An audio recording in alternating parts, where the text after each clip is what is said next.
Hey, good morning, everyone. What's this? What's this? You can see all my whole body, my little feets, my little knock knees that go bonk bonk when I lean forward a little bit. What's that? Isn't that crazy? Wow. Wow. Hey everyone. So this is an experimental stream. So things are gonna be just a little different. Um, But first, before we get into that, let me say my hellos to everyone. Hello me, hi me. Mas, congrats on getting first. It's rare that you come in with the folding chair this early. I'm surprised. Aaron, good to see you. Hi Maury, good dog. Ren, Gaussbarrels, good to have you here. Scrolling through. Eve, I'm happy to see you. I'm happy to see you finally fold Vare at my recommendation. JC, Vital Lurking. I think that's everyone. Hello, hello, hello. Oh, and Timber. Hi, hi, hi. I was prepared and waiting in the. Of course, and of course you come in to be here early for this stream of all streams. Hey, okay, gang, we're getting experimental. You probably saw on the schedule on my biscuit. We're getting experimental up in this joint. What are we doing? What are we doing, Dove? You fucking stupid dogs. You fucking stupid idiot dogs. You're getting an education. Today, you're going to school. I didn't want to shell out money for it, but imagine me in a cute little sexy like teacher outfit, like a kind of a milfacious like blazer combo, maybe some glasses. Ah! And then you throw shit at me and I put you in detention. Ah! Stop it. You're getting an education today. And what I mean by that is that's going to be a chilled, kind of laid back, kind of fucking we're not going to commit a lot to structure because we're not fucking gaming. We're not gaming today. There's not going to be a big thing on the screen. What you see before you now is what you're going to see for most of the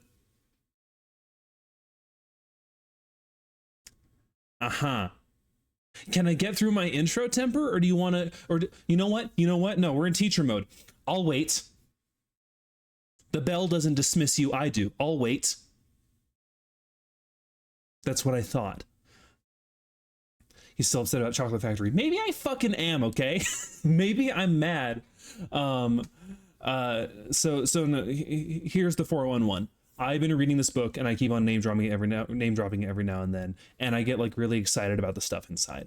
And it's called Chaos by James Gleick. And I'm like, you know fucking what? I'm gonna read this book to you on stream, and at the end of every chapter, we're going to pause and I'm going to crack out MS Paint and we're going to work out some concepts together, and we're going to go on fun little tangents about mathematics and chaos theory. I'll probably talk about Jurassic Park because Jurassic Park, both the book and then the movie by extension, really pull a lot of inspo from how chaos theory works. We're doing book club, baby. Perfectly stirred up chaos in this chat.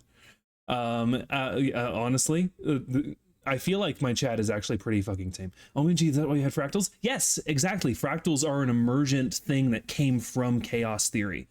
And now Chaos by James Gleick isn't necessarily about the field of mathematics, like teaching you like textbook style.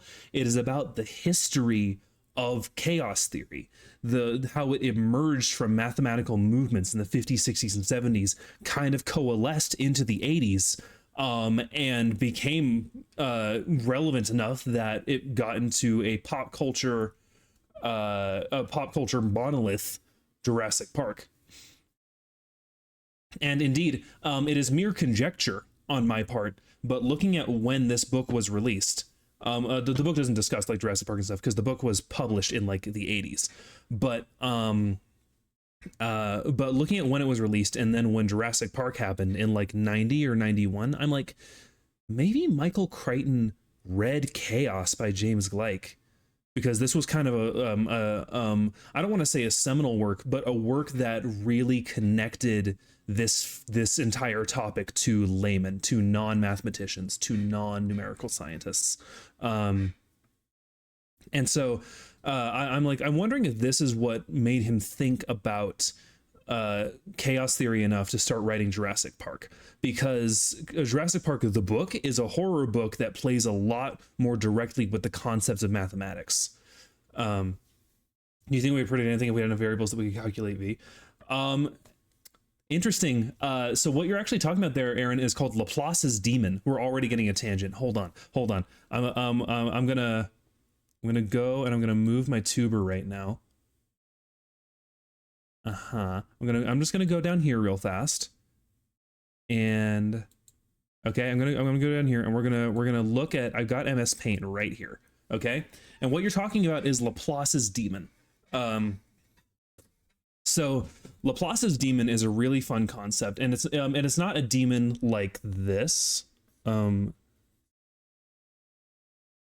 This is my handwriting. Hope you like it. This is not the kind of demon that Laplace's demon is. It is this.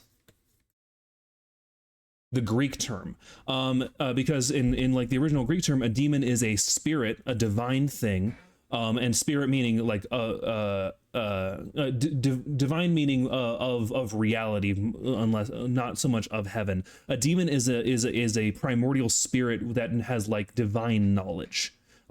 Demons are associated with knowledge and intelligence in like Greek sort of canon. So some people say Damon, but then I go like Matt Damon, and it just doesn't work in my head. So just know that we're talking about this demon, not this demon. These ones are for fucking. These ones are for learning things from. Okay? So anyway, Laplace's demon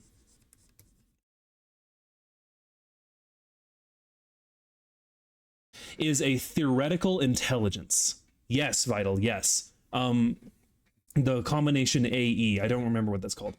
Ever since I read Jurassic Park, I had thought about the raptor baby room scene at least once a day against my will. Okay, so Laplace's demon is a concept. It's always been a concept. What's the concept of Laplace's demon? It's called E. Laplace's demon is basically you have this intelligence. Let's just knock my mic over.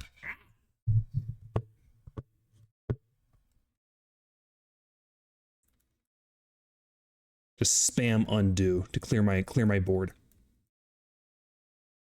Okay, so we're just gonna go L's demon. Okay, what is this shit? You have this intelligence. We're gonna say here's the dude, right? And we're gonna do a little fun stick figure. There he is. He's so happy to be here and be talked about by me. We have this little fucking dude. This is the demon, right? This intelligence is universal. You got the whole world, right? And it's all encompassed in this dude's noggin. And I don't mean like the planet. I mean like the universe. Let's get a little solar system in there, right? And a bunch of fucking stars, right? Like everything. I'm not even reading the fucking book yet, but I'm already so excited. So this intelligence is universal and instantaneous. All right. So the first trait is that it's everywhere. And the second trait is that this is time in like a frame by frame. Imagine the universe ran at like 60 frames a second. This is right now. And then this way is the future. Wow, that F looks crazy. And this way is the past. Right? So this intelligence is only here. Laplace's demon is everywhere, and it is now. Not the past, not the future, now. Okay, so Laplace's demon. It is everywhere and it is now. It has basically taken a picture of the universe and knows the exact position of every single particle, all of the traits of those particles, their energy, their trajectory, their momentum. It knows their age. It knows every single physical measurable trait about all these particles. And we're even going to be really generous and say that Laplace's demon can even bypass the observer effect, right? the act of measuring does not change what is being measured. This intelligence is a perfect, pure intelligence that has a perfect fucking mental screenshot of the entire universe. And he's a fucking genius. And I do mean genius in two ways. I mean genius in the common parlance way, where he's like wicked fucking smart, but also genius as another Greek term. A genius is a spirit of a location and all the knowledge of that location. A genius loci, or genius locus. Genius loci would be plural. Genii loci. So basically the spirit of the universe at whole. So to really hammer the fucking point home, this dude knows all, in parentheses, that is now. And this dude can calculate any formula because he's a fucking genius, because he's a fucking nerd. Okay? So if we add these two traits together, what do we get? Omniscience. That is Laplace's demon. How does that work, Dove? Well, if he knows where every single particle is, and he knows exactly all the trajectories and all the energy and all the bullshit and all the traits of those particles in this instantaneous moment here, then he can extrapolate what the past looked like. He can reverse engineer it perfectly, and he can determine the future perfectly. That is Laplace's demon. And it's like, well, duh, obviously. Why is this important? Why is this a thing? Why is it named this way? Because this is about illustrating the power of universal determinism, and it's about illustrating the power of mathematics in the universe. Let me. You see, I wrote omniscience there. He would be immune from the gambler's ruin. Absolutely, he would, because he would be able to see exactly what the roulette wheel is going to land on all the time, and he'd know what to bet on. So here's the thing. Laplace's demon, thanks to chaos theory, has been slain. The idea of a deterministic universe has been slain, because we have two major things that really fuck up his calculations. One of them is entropy. And it's this idea that as mass, consider this to be a particle, goes through the arrow of time and converts into energy, raw energy in the universe, energy is destructive. It is no longer information. Which is to say that it cannot be reverse engineered with any calculation. So as the universe approaches heat death, the universe becomes less reverse deterministic. But still, so Laplace's demon, tracking backwards into the past, has been slain because entropy. We can't reverse engineer what heat once was. How about Laplace's demon into the future, though? Well, chaos theory killed him there, because entropy and chaos are different things. Entropy is about degradation of an orderly system, whereas chaos theory is about how entropy is not necessary for a system to be chaotic. And we'll get into parsing that. Trust me. But so basically, we're going to be reading this book today about how chaos theory eventually slays Laplace's demon. But he's still cute, and we can still eat his pussy out if we want, because he's a fun little character. But the general idea is basically this, and this is going to be the big fucking concept. I'm going to spam undo again to get all my fucking screen clear, because I don't want to start swathing it with a big black marker. Ooh, spam. Wow, I did a lot, huh? Oh, I'm out of undos. Fine, I kind of have to fucking do this. All right, we're gonna make a shape. We're gonna make a fucking shape. I haven't used MS Paint since I was like 10. How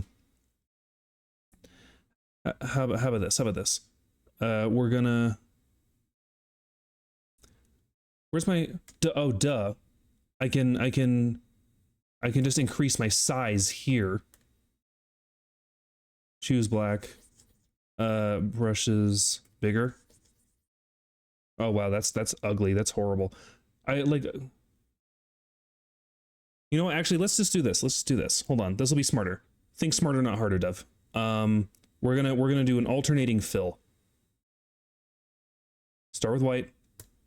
Everything's white. Go to black. Everything's black. Start with, go to white. Everything's white. Go to black. Everything's black. Go to white. This is not working. I wish I just get this bigger. That's the thing. Oh, what am I fucking doing? Dove, relax. Select all and delete, and then just fill with black again. You're so silly, Dove. There we go. Easy. Easy. Okay? Imagine the demerits he would give. I would bully you all so fucking much. And then are we back to where I want to be with that? Okay. So, what the fuck was I saying? The big thing that I want you to remember, class, is that chaos theory tells mathematicians that the deterministic universe, determinism, presumed by Laplace's demon and other thought experiences similar to it, is bullshit. When you look at the reality of systems, complex multi-formulaic systems, and find that they are two things: locally unpredictable while being globally stable. This is the fucking core of chaos theory, okay? And I could get into at length discussing what this is, but I think this is a good time to just get into our fucking book. So let me clean up my paint for when I get there. Delete and then fill with black. And then I'm gonna move my fucking screen over and we're gonna get reading. I'm so excited. Ooh, haha. In transition. My English nor my intelligence is good enough to understand this. It's fine. It's fine. It's fine. As long as you know that I'm cute and you trust me, then it's fine. I'm just gonna position something really fast. Yeah, okay, that's fine. I can't believe you're making me enjoy math. It's been years since I've hated it. So there's so many fields in math actually that are really, really fun for people who don't generally like math. Because like, listen, I hate doing arithmetic. I hate doing algebra, but I love geometry and I love chaos theory, of course. And I really love topology. I love topology. And maybe one day I'll get into that. Maths. Sorry, I'm sorry for being a filthy American. Okay, Dove, how are you so smart? It pays to engage with many topics passionately. And I'm gonna take what is a compliment question. I'm gonna answer it directly. Yo, I really got A's on geometry and horrible grades on any other maths thing. I absolutely. Geometry is like, listen, mathematics as a subject, I think is too broad a category, right? Like I think it is a genre of subjects, honestly. In the same as like where I am, we have English classes, right? But what is that really? Because that covers way too many things. It covers poetry and it covers novels and it covers essays. It covers so much. And I'm like, being rhetorical with your language is a very different skill than crafting a narrative, than looking at the themes of a text. And I would argue that they deserve to be their own separate bespoke classes that are both mandatory. because maths are the language of the universe. Kind of.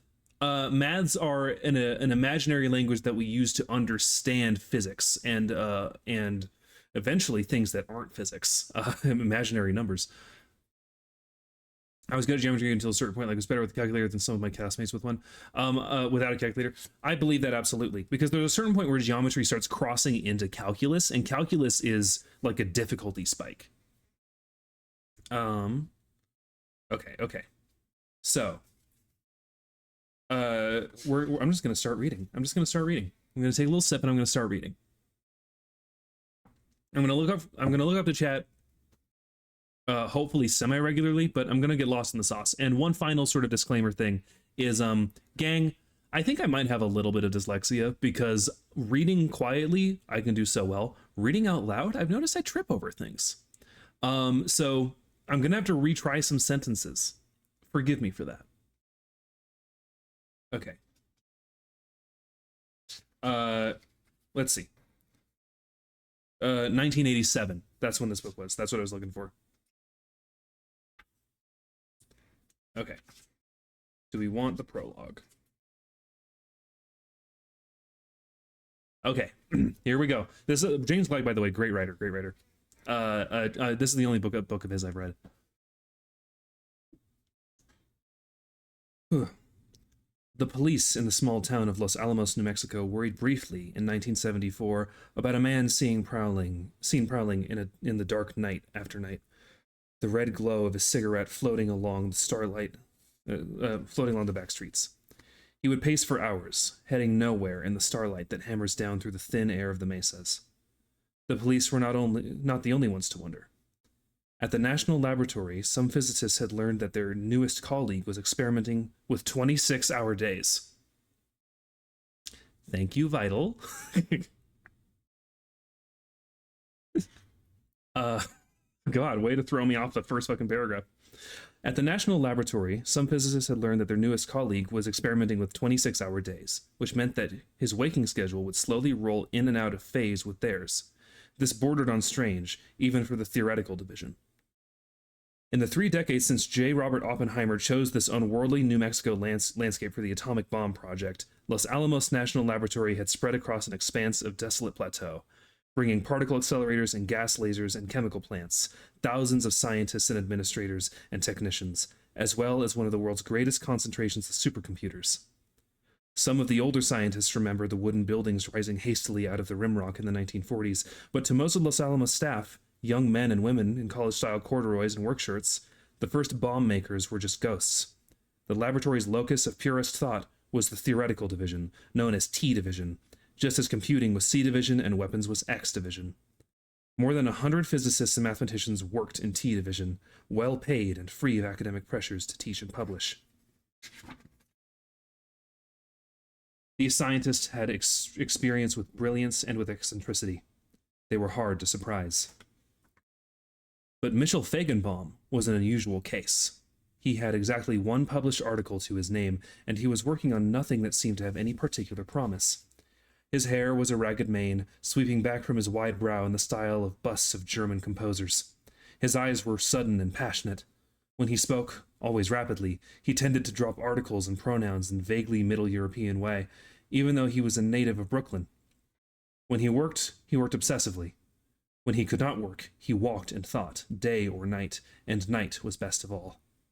The 24-hour day seemed too constraining.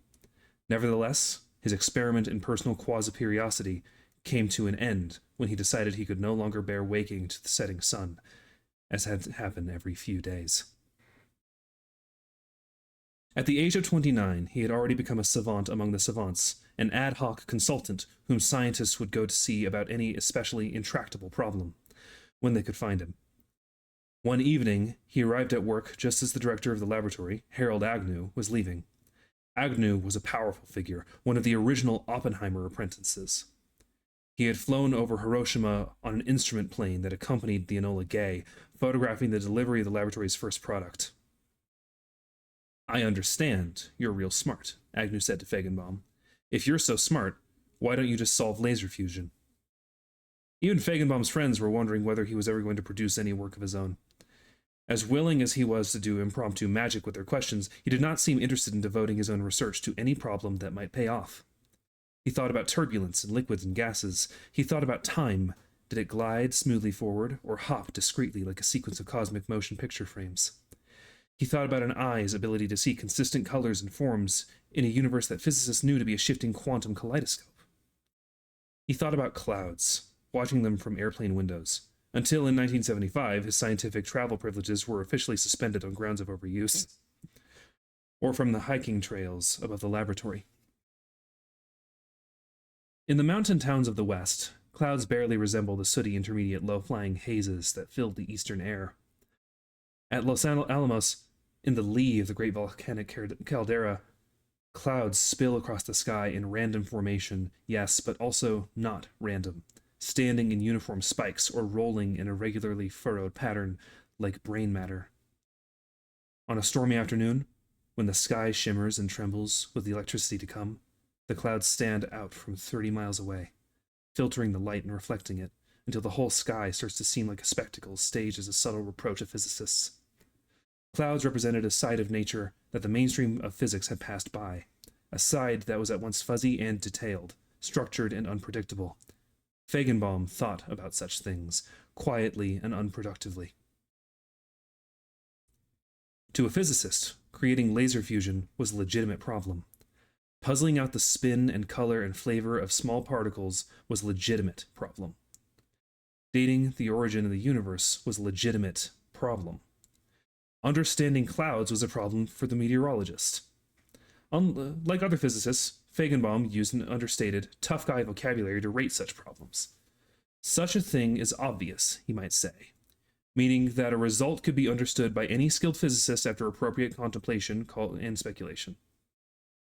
Not obvious described work that commanded respect and Nobel Prizes. For the hardest problems, the problems that would not give way without long looks into the universe's bowels, physicists reserved words like deep. In 1974, though few of his colleagues knew it, Feigenbaum was working on a problem that was deep. Chaos. Where chaos begins, classical science stops.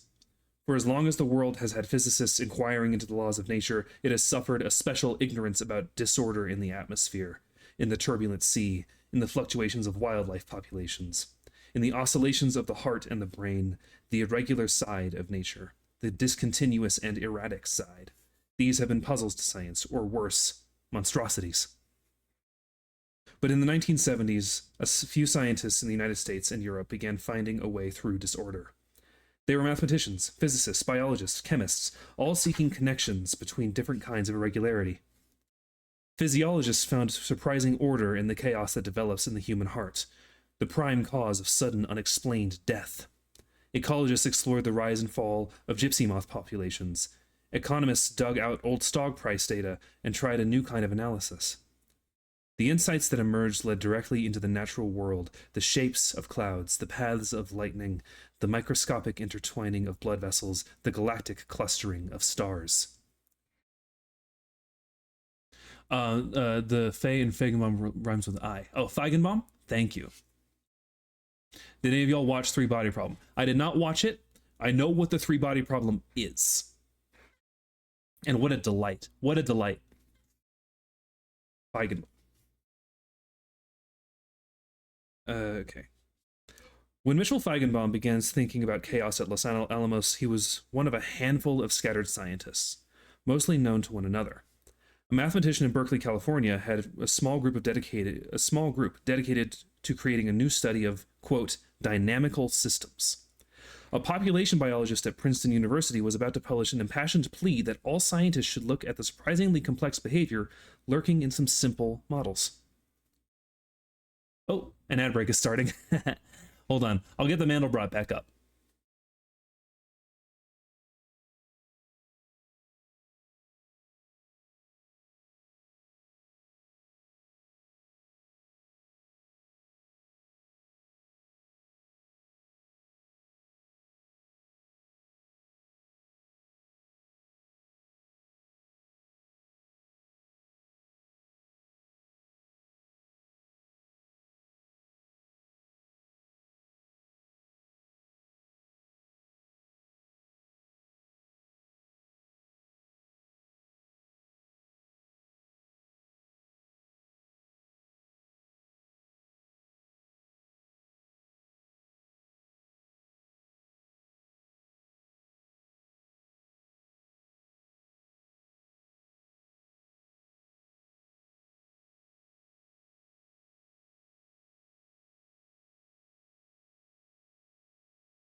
Okay, welcome back in from that impromptu ad break. I really got to be glancing up to where it's telling me that's going to happen, so I can like leave off at a natural stop.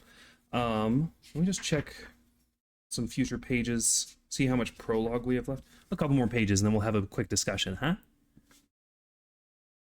Okay. When Michel Feigenbaum began thinking about chaos at Los Alamos, he was one of a handful of scattered scientists, mostly unknown to one another.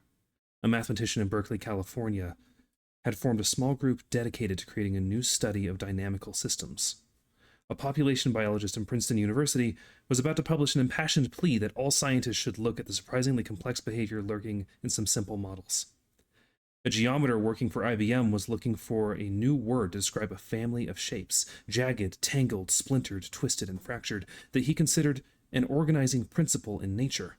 A French mathematical physicist had just made the disputatious claim that turbulence in fluids might have something to do with a bizarre, infinitely tangled abstraction that he called a strange attractor. A decade later, chaos has become shorthand name for a fast-growing movement that is reshaping the fabric of the scientific establishment. Chaos conferences and chaos journals abound. Government program managers in charge of research money for the military, the Central Intelligence Agency, the Department of Energy have put together even greater sums into chaos research and set up as special bureaucracies to handle the financing. At every major university and every major corporate research center, some theorists ally themselves first with chaos and only second with their nominal specialties. At Los Alamos, a Center for Nonlinear Studies was established to coordinate work on chaos and related problems. Similar institutions have appeared on university campuses across the country. Chaos has created special techniques of using computers and special kinds of graphic images, pictures that capture a fantastic and delicate structure underlying complexity. The new science that has spawned its own language, an elegant shop talk of fractals and bifurcations, intermittencies, periodicities, folded towel diffeomorphisms, and smooth noodle maps. These are the new elements of motion, just as in traditional physics, quarks and gluons are the new elements of matter. To some physicists, chaos is a science of process rather than state, of becoming rather than being. Now that science is looking, chaos seems to be everywhere. A rising column of cigarette smoke breaks into wild swirls. A flag snaps back and forth in the wind. A dripping faucet goes from a steady pattern to a random one. Chaos appears in the behavior of the weather, the behavior of an airplane in flight, the behavior of cars clustering on an expressway, the behavior of oil flowing in underground pipes. No matter what the medium, the behavior obeys the same newly discovered laws.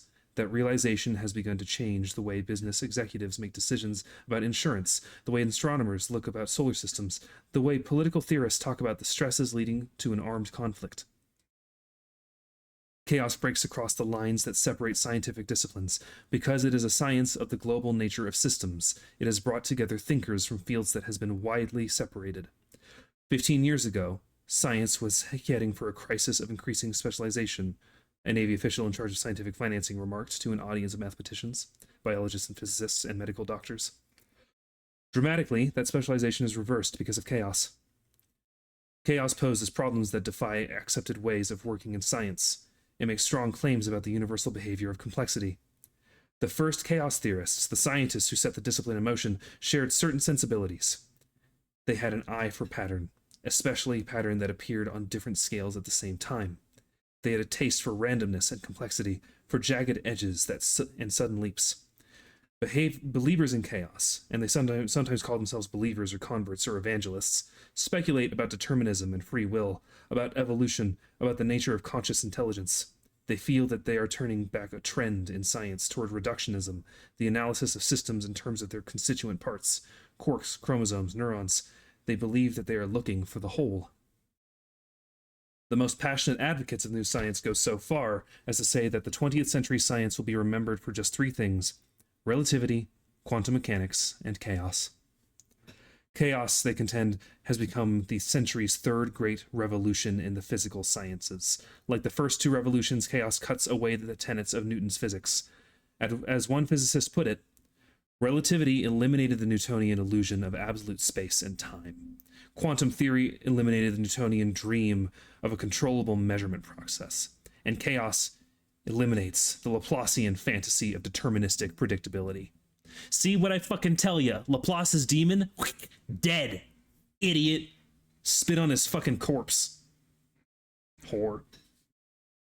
Of the three, the revolution and chaos applies the universe we see and touch. Of the three, the revolution and chaos applies to the universe we see and touch, to objects at human scale. Everyday experiences and real pictures of the world have become legitimate targets for inquiry. There has long been a feeling, not always expressed openly, that theoretical physics has strayed far from human intuition about the world. Whether this will prove to be fruitful heresy or just plain heresy, no one knows. But some of those who thought physics might be working its way into a corner now look to chaos as a way out. Within physics itself, the study of chaos emerged from backwater. The mainstream for most of the 20th century has been particle physics, exploring the building blocks of matter at higher and higher energies, smaller and smaller scales, shorter and shorter times. Out of particle physics have come theories about the fundamental forces of nature, about the origin of the universe. Yet some physicists have grown dissatisfied with the direction of the most prestigious of sciences. Progress has begun to seem slow. The naming of new particles futile, the body of theory cluttered. With the coming of chaos, younger scientists believed they were seeing the beginnings of a course change for all of physics. The field had been dominated long enough, they felt, by the glittering abstractions of high-energy particles in quantum mechanics.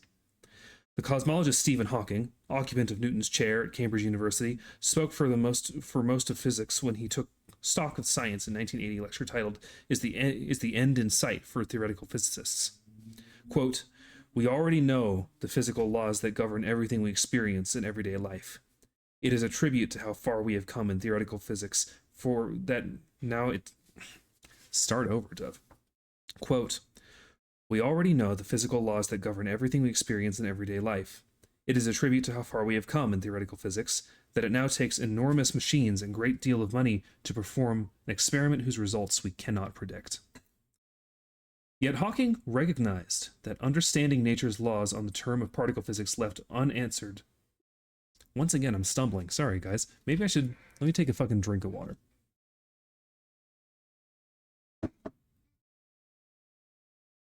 Yet Hawking recognized that understanding nature's laws on the terms of particle physics left unanswered. I just don't understand this sentence. Hold on. Okay. Yet Hawking recognized that understanding nature's laws on the terms of particle physics left unanswered the question of how to apply those laws to any but the simplest of systems. Predictability is one thing in a cloud chamber, where two particles collide at the end of a race around an accelerator. It is something else altogether in the simplest tub of rolling fluid, or in the Earth's weather, or the human brain. We are forgetting to redeem hydrates for how invested we are. I appreciate that. Hawking's physics, efficiently gathering up the Nobel Prizes and big money for experiments, has often been called a revolution. At times it seems within reach of the grail of science, the grand unified theory, or quote, theory of everything. Physics has traced the development of energy and matter in all but the first eye blink of the universe's history. But was post-war particle physics a revolution? Or was it just the fleshing out of the framework laid down by Einstein, Bohr, and other fathers of relativity in quantum mechanics? Certainly, the achievement of physics, from the atomic bomb to the transistor, changed the 20th century landscape. Yet, if anything, the scope of particle physics seemed to have narrowed. 2 generations had passed since the field produced a new theoretical idea that changed the way non-specialists understand the world. The physics described by Hawking could complete its mission without answering some of the most fundamental questions about nature. How does life begin? What is turbulence? Above all, in a universe ruled by entropy, drawing inexorably toward a greater and greater disorder, how does order arise? At the same time, objects of everyday experience like fluids and mechanical systems came to seem so basic and so ordinary that physicists had a natural tendency to assume that they were well understood. It was not so. As the revolution in chaos runs its course, the best physicists find themselves returning without embarrassment to phenomena on human scale. They study not just galaxies but clouds. They carry out profitable computer research not just on Crays but on Macintoshes. The premier journal print articles on the strange dynamics of ball bouncing on a table side by side with articles on quantum physics. The simplest systems are now seen to create extraordinarily difficult problems of predictability. Yet order arises spontaneously in those systems. chaos and order together. Only a new kind of science could begin to cross the great gulf between knowledge of what one thing does, one water molecule, one cell of heart tissue, one neuron, and what millions of them do. Watch two bits of foam flowing side by side at the bottom of a waterfall. Can you guess about how close they were at the top? Nothing. What can you guess about how close they were at the top? Nothing. As far as standard physics was concerned, God might just as well have taken all those water molecules under the table and shuffled them personally. Traditionally, when physicists saw complex results, they looked for complex causes. When they saw a random relationship between what goes into a system and what comes out, they assumed that they would have to build randomness into any realistic theory by artificially adding noise or error. The modern study of chaos began with the creeping realization in the 1960s that quite simple mathematical equations could model systems every bit as violent as a waterfall. Tiny differences in input could quickly become overwhelming differences in output, a phenomenon given the name, quote, sensitive dependence on initial conditions. In weather, for example, this translates into what only half-jokingly is known as the butterfly effect, the notion that a butterfly stirring the air today in Peking can transform storm systems next month in New York. When the explorers of chaos began to think back on the genealogy of their new science, they found many intellectual trails from the past, but one stood out clearly. For the young physicists and mathematicians leading the revolution, the starting point was the butterfly effect. That was our intro. Gang, how we feeling? Do we like chaos? Do we like the energy of James Gleick's prose? Because personally, I think he really brings an emphatic energy to the history of these nerds thinking about clouds. I'm going to be honest, Chief. I ain't following. It's fine. So, it's fine. As promised, at the end of every natural stop, I'm going to be getting out the MS Paint and I'm gonna yap at you, okay? So, let's get fucking yapping. Let's get MS Paint up. Right now, so that all of that was just kind of like thank you for the hydrate, Aaron. I fucking need it.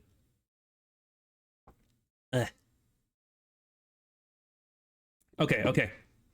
So again, I don't have it, but imagine I'm in my cute little fucking outfit with glasses and a little mini skirt and a blazer, and I've got a little pointer and I'm pointing at my chalkboard here. Okay, what's good? Put the book aside for a second.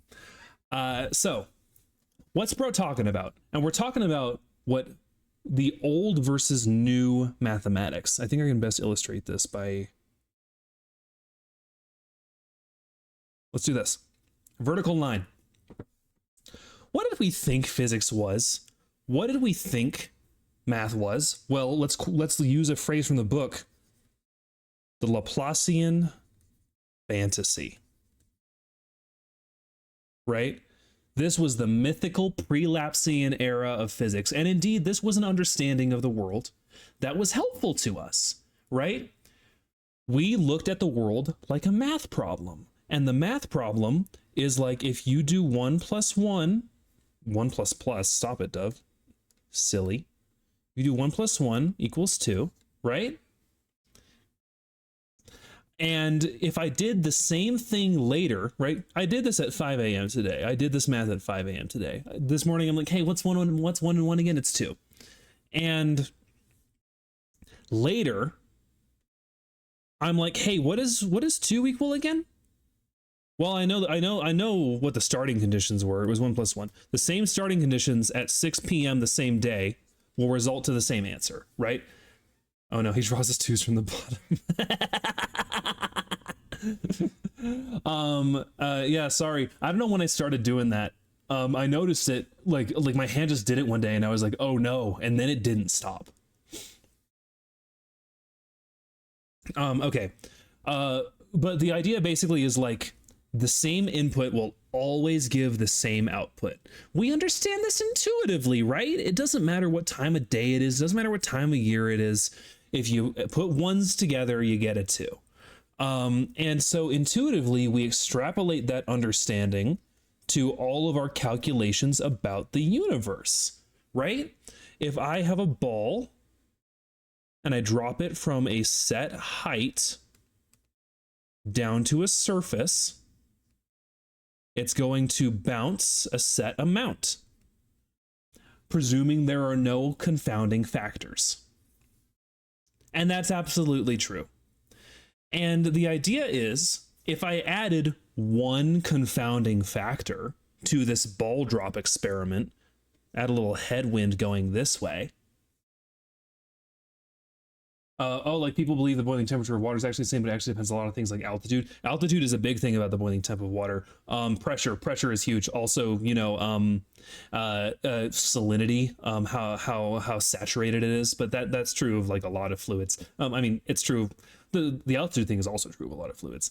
But if I were to add like a little wind, little wind, going this way to our ball drop experiment, your physicist is going to be like, well, yeah, we're just gonna add some directional bullshit to this bounce and maybe give it a little disturbance, maybe change how much height it gets in the long run as it arcs. But they're like, the physicist is like, if I build a big enough computer, I could figure it out. This is stupid, you know? And if I build a big enough computer and I had all the information to put into it, I could understand everything that's going to happen in the universe, because Laplace's demon. Because if I had all that data and I had a computer that was on par with Laplace's demon in terms of intelligence, I could find out what your mom ate for breakfast in 1974. No fucking problem. Hitchhiker's Guide to the Galaxy kind of talks about this too, with there's this dude who reverse engineers all of the universe by pointing like a funny machine at like a piece of fairy cake. It has to be something silly, but it's talking about Laplace's demon.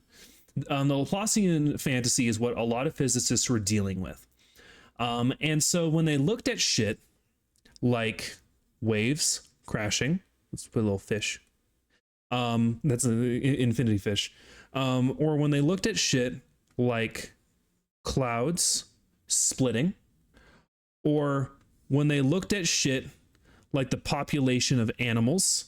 Let's see if I can draw a bunny.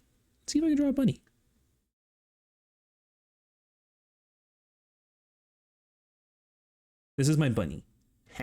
When they looked at the things like the population of animals, that's a plus or minus, changing and fluctuating over time, they're like, I'm certain if I had all the numbers and if I put it in the computer, I could figure out what it's going to be in a year, right? This is what we have slain, because what happened with the revolution of chaos theory, burgeoning from several independent minds in the 60s who got together in the 70s and codified a set of ideas into the late 70s and 80s, is that you get something like the three-body problem. If you are looking at a formula, a system rather, with hold on, remember your actual terms, Dev. If you are looking at a system that comprises three formulae,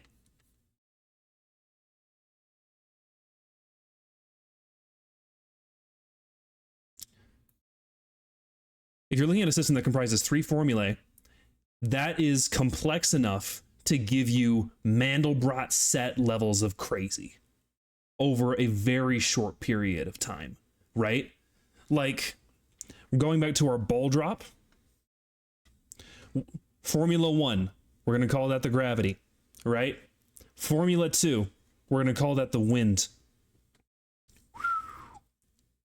And Formula 3, we're going to call that,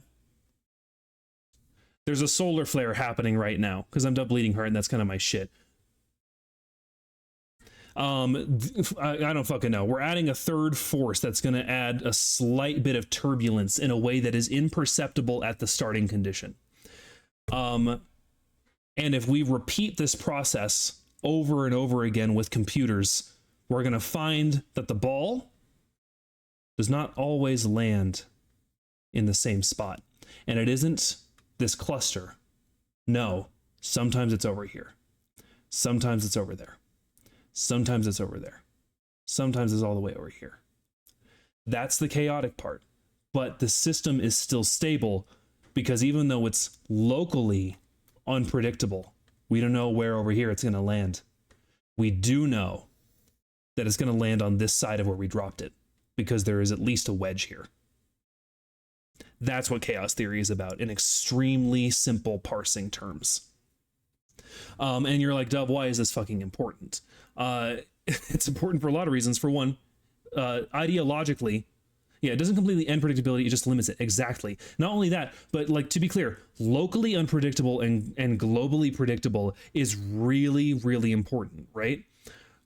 Because like later we're going to learn about this guy who's a meteorologist who gets into chaos theory, and what he learns is, I can't tell you if it's going to rain in Brooklyn tomorrow, but I can still tell you whether there's going to be a storm at all next month in Brooklyn, which is yes, right? I can't tell you the individual pieces that start a hurricane. I can't tell you where the storms are going to come from that make the hurricane happen, but I can tell you that a hurricane is going to happen. So it's about variance that could take place and it's sort of an estimate. Exactly. It's if you want to know why chaos theory is important and what it ultimately boils down to, it's to tell physicists that there is no, okay, you know what? I think this is actually a really good way to summarize what's important and worth thinking about with chaos theory. We're gonna go back to Laplace's demon for a second. We're gonna go check out that little whore, and we're gonna talk to him, right? I can't tell you a rainbow. I can tell you that the pieces are there. Kind of. I can't tell you where exactly it's gonna rain, but I can tell you that a storm is coming, right? I ultimately, and this comes back to like Mandelbrot, so we're gonna get into that later. But the whole point of chaos theory as a shakeup of mathematical theory and our understanding of physics and the universe is there is no granularity, right? We're gonna go back to Laplace's demon. All right, so here is L's D. And we're gonna, and here he is. We're gonna give him little horns because he's a demon. Laplace's demon. The idea is if we feed him all the info, he will spit out all the truth. Right? Info in, truth out. LSD, how Death Note's fanfic start. That's right. And indeed, honestly, this does make sense. But what chaos theory revealed, draw a little Lorenz attractor here, is that the info does not exist. There is no info. There is no granularity, right? Because I'm going to choose a random value between 0 and 1. Here's a number line. You guys remember number lines from school? I'm going to choose a random value from 0 and 1. And I'm going to put it, let's do red. I'm going to put it here. We're going to zoom in. And we're going to zoom in. And we're going to zoom in. And we're going to zoom in. Right? And eventually you're just going to have to say, that looks about like 0.34599216 repeating. You're going to have to say that because eventually you need a number to put in your fucking formula. We call those timelines? That makes sense. Eventually you're going to need a number to put in your fucking formula. But the fact is that number is going to be wrong because you're going to have to keep on moving in, right? Like people like to talk a big game about pi, like pi is special because it's not rational. 3, God, I already fucked up pi. 3.1415926 I think, something. We know pi. We know her. People like to talk a lot of shit because this dot dot dot. Oh, pi goes on forever. Your mom goes on forever, idiot. You know what else goes on forever? 1/3. 1/3 goes on forever, right? And it goes like this: 0.33 repeating. It's just threes all the way down. And that's as precise as we can get. That is as precise as we can fucking get. But when you plug this shit into your fucking computer, your computer can't understand the infinitesimal specificity of that. It can't understand a perfect third because it doesn't have enough room in its stupid little fucking pussy for all the 0.33333s that would really be an exact third. So instead, it tells you, yeah, dog, I've got 0.33333, and then actually ends it off on just a 3 without continuing, like a boss. How computers represent floating point numbers is always a source of confusion for newcomers. Yeah, floating points. This kind of relates to that, right? So the thing is, because even our most precise instruments have to eventually round this off in order to get anything done, like information about these numbers cannot actually exist, because we know for a fact that you could make the fucking UNIVAC from Asimov's short story. You could make the entire fucking universe into a computer, and it still would not be able to make this line of 0.33333 repeating long enough to accurately represent a third. It wouldn't be able to do that. So instead, we have to accept that Laplace's demon's information that we have to feed him doesn't exist. Chaos killed Laplace's demon because he starved to death, because he's hungry. Apply this time and it makes no sense how it's moving forward. Yeah, Achilles and the tortoise shit there. Very fun stuff. Achilles and the tortoise, I think, was that C.S. Lewis who did that? C.S. Lewis had a lot of fun little math problems. Hey chat, this is the stream where you learn that Dove is a fucking nerd. So anyway, that's why chaos theory is important. And if you're still a little lost, that's okay, because the rest of this book, and as far as I have read it, is about providing examples of where like different parts of this field emerged. It's about it's about looking into how different individuals who eventually became the original chaos theorists, the chaos evangelists, discovered and stumbled upon this behavior, the dynamical systems behavior. Dumb nerd Dan, next thing I find out he's autistic too. I thought we were all autistic, TBH. I'm not diagnosed. I have a lot of signs of ADHD. Like I can't afford a diagnosis. I'm fucking broke, dude. I paid for a VTuber model. I'm never gonna financially recover from that. When I see the fucking internet, like here's another thing about living with autism and ADHD, paying for VTuber models, the diagnosis. Shut up. I'm gonna strangle you, Gloam boy, idiot. No, you're so right though. Whenever like viral posts go about like things about living with diagnosed autism, ADHD, I find usually about 70% of them relatable, and not like I do that sometimes. Oh my god, I'm so silly. But like, yeah, no, I do deal with these things enough that they are like maladaptive. So I probably got something going on along there. I know I'm neurodivergent. I'm not gonna pay some fucking nerd, some fucking dweeb with a diploma to make it official. Aaron, thank you for the bits to pay for my diagnosis. I take this as honestly, I take this as like I have a little hat on the ground. You know what? Okay, so we're going back to the old imagery. Here's Dub Bleeding Heart. He's in his cute little fucking sexy teacher outfit from Party City, from Spirit Halloween. And he's wheeled a chalkboard out into Times Square, and he's thrown a little empty hat down, and he started screaming at people about chaos theory and how Laplace's demon's pussy is wet.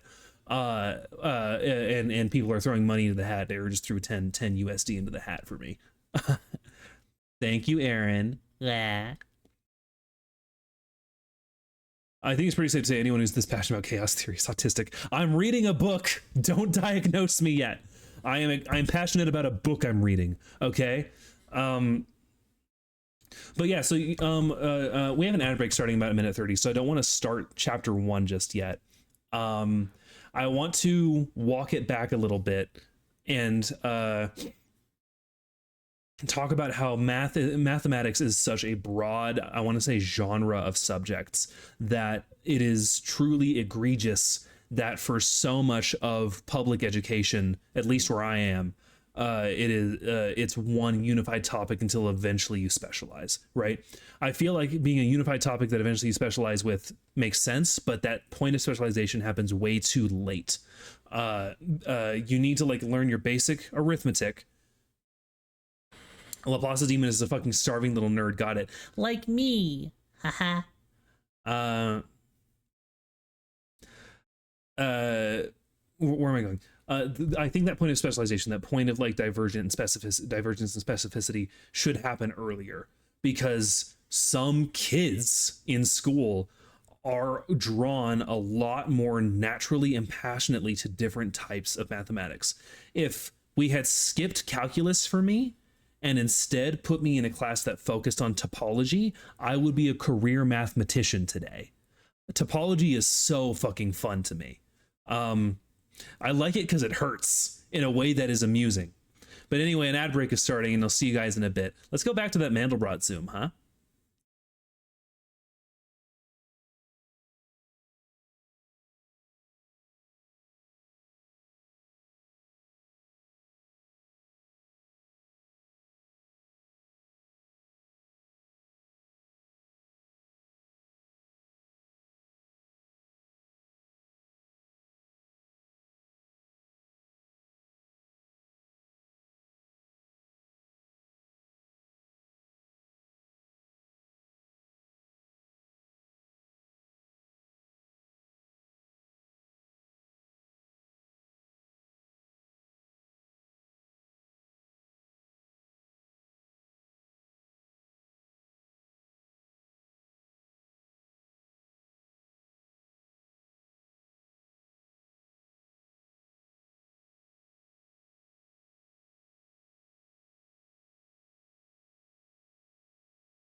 Welcome back from the ad break, everyone. Hi, Anshin. I'm telling everyone about math. um, Bad bot. That's right. Bully him. Bully that stupid little bot.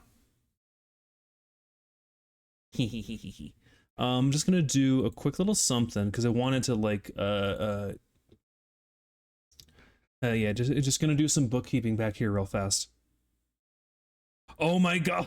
I just opened Blue Sky Mori. This doodle is so cute.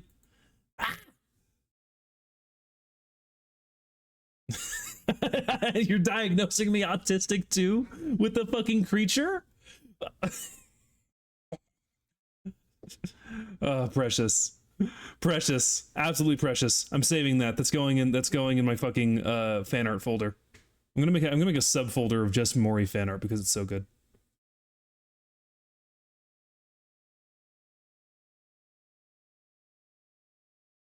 This guy can diagnose you. I'm autistic. Oh, I'm in the club. I'm Maury's +1 in the little club.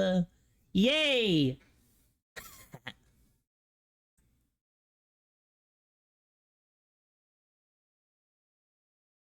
OMG, I have a tough folder. You have a Maury folder? Oh my god, is this Yaoi? Is this Yaoi right here?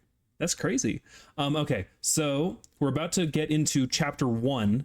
We've just completed and digested the prologue.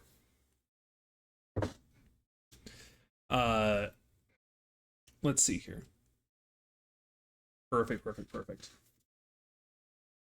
Maybe I should. You know what? Hold on. I'm gonna do something fun. I'm gonna do something. I think, for the purposes of sound texture on this stream, I'm wondering if I can. Where I know I have it somewhere.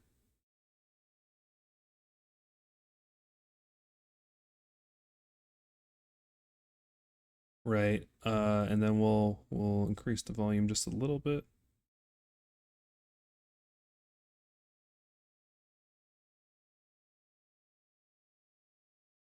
Ha. Is it autistic to eat boys? Maybe. I know eating boys can potentially cause it, or it certainly can cause it can cause brain damage that might give you autistic traits, prion disease, you know. But that's more just like general, you know, neurological fuckery from prions. You know, like real pie in the sky, like low probability. In fact, there's actually a really low probability that eating boys will cure, quote unquote, your autism. Now that I think about it. Hmm.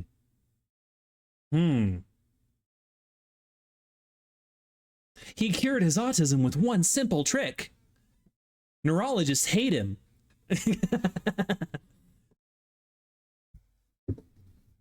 Okay. Eating boys for the sake of sport. That's right. There's this really like horrendous bit from like South Park. I used to watch South Park. Don't worry about it. This really like horrendous bit that like I think back to a lot because like it's so fucking bleh. Where like it's like fucking ableist, but also I respect that it went straight for baby killing. Where it's like this dude has cerebral palsy or something, and he's talking about stem cell research, and like he's on a talk show, and then he like pulls out a fetus and he cracks open the fetus's neck and like slurps the stem cells out of the spine, and then he's like, and now I can move my arm. And it's like it's like fucking that's how I slurp down boys to cure my brain problems. Anyway, like on the one hand, don't love that demonic view of like, you know, people with like cerebral palsy or spina bifida getting stem cell research to like maybe eventually someday be able to walk. But I gotta respect any show that'll kill a baby on camera. Sorry, I just love it. I love when babies die on TV.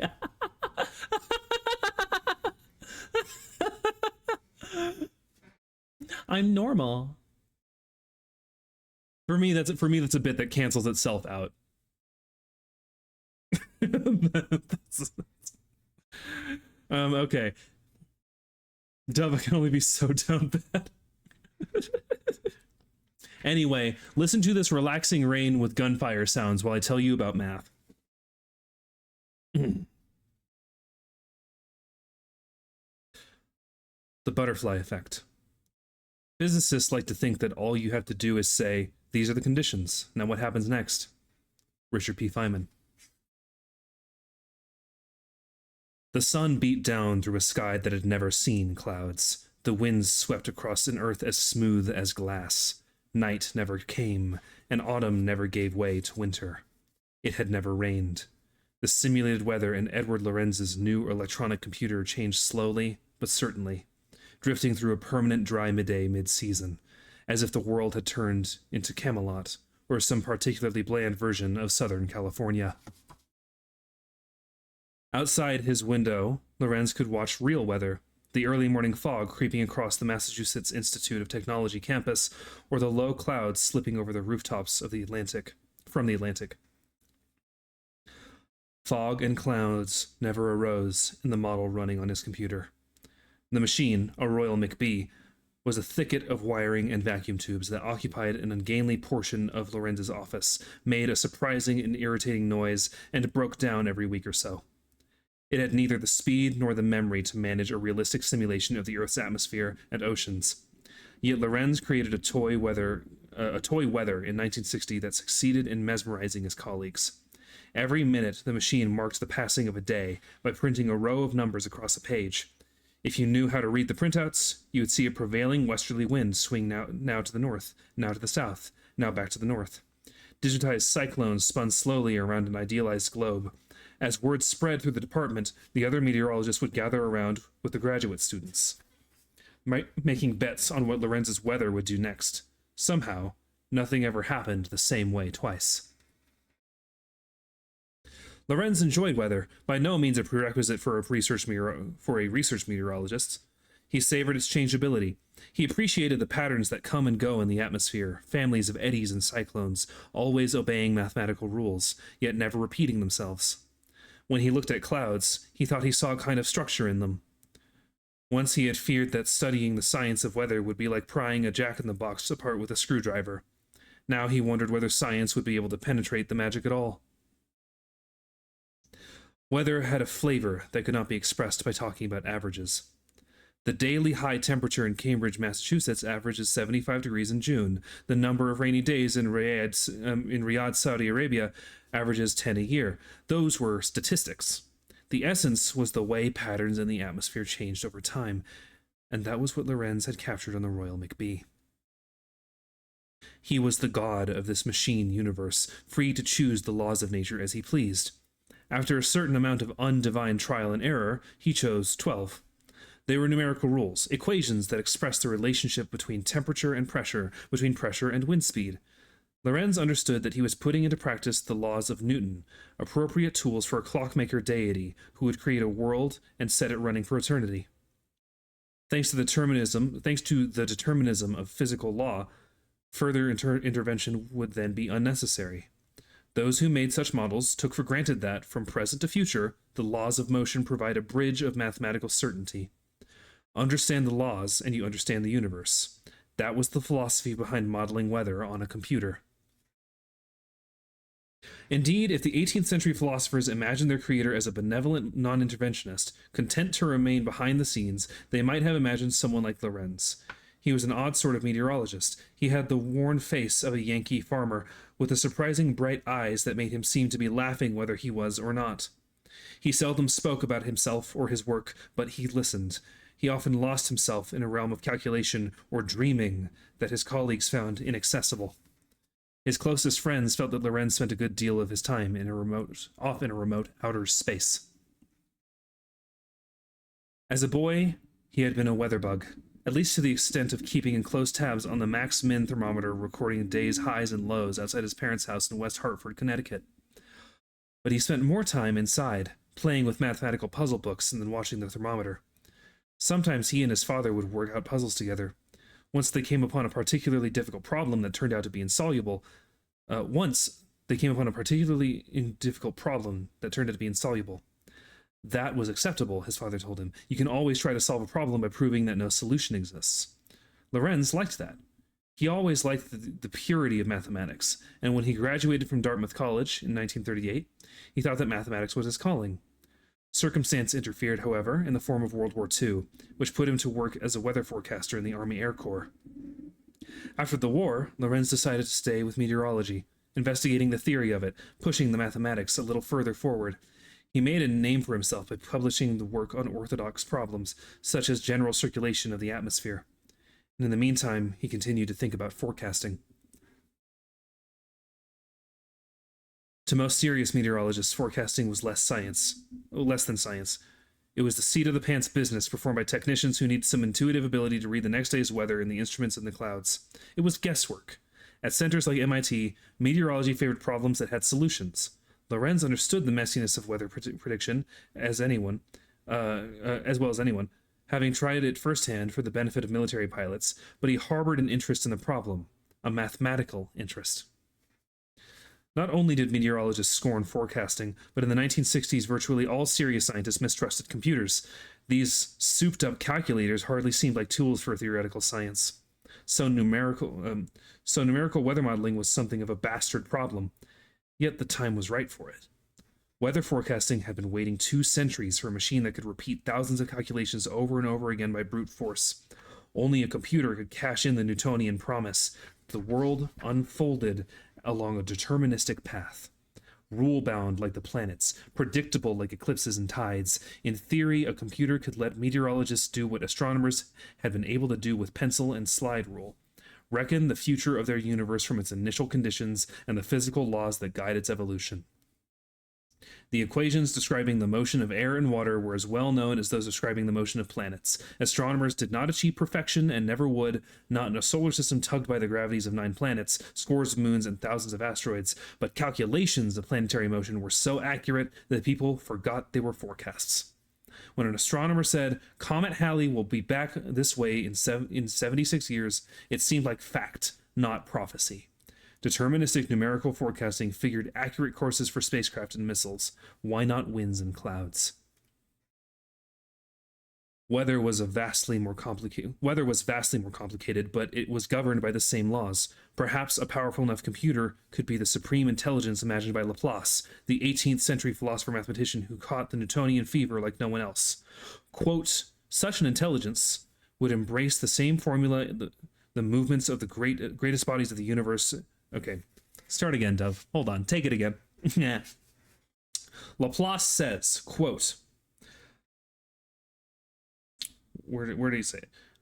Quote, such an intelligence would embrace in the same formula the movements of the greatest bodies of the universe and those of the lightest atom. For it, nothing would be uncertain, and the future, the past, would be present to its eyes. In these days of Einstein's relativity and Heisenberg's uncertainty, Laplace seems almost buffoon-like in his optimism, but much of modern science has pursued his dream. Implicitly, the mission of many 20th century scientists, biologists, neurologists, economists, have been to break their universes down into the simplest atoms that would obey scientific rules. In all these sciences, a kind of Newtonian determinism has been brought to bear. The fathers of modern computing always had Laplace in mind, and the history of computing and the history of forecasting were intermingled ever since John von Neumann designed the first machines at the Institute for Advanced Study in Princeton, New Jersey in the 1950s. Von Neumann recognized that weather modeling could be an ideal task for a computer. There was always one small compromise, so small that working scientists usually forgot it was there, lurking in a corner of their philosophies like an unpaid bill. Measurements could never be perfect. Scientists marching under Newton's banner actually waved another flag that says something like this: given an approximate knowledge of a system's initial conditions and an understanding of natural law, one can calculate the approximate behavior of the system. This assumption lay at the philosophical heart of science. As one theoretician liked to tell his students, the basic idea of Western science is that you don't have to take into account the falling of a leaf on some planet in another galaxy when you're trying to account for the motion of a billiard ball on a pool table on Earth. The very small influences can be neglected. There's a convergence in the way things work, and arbitrarily small influences don't blow up to have arbitrarily large effects. Fucking phrases that aged terribly. Phrases that didn't fucking age into 2025 well. Fucking cringe. Turns out you do gotta calculate the leaf. Steal blood? Why? Why would you steal my blood? I'm teaching people about chaos theory and you're here to steal my blood. Welcome in, Zach. Let's see here.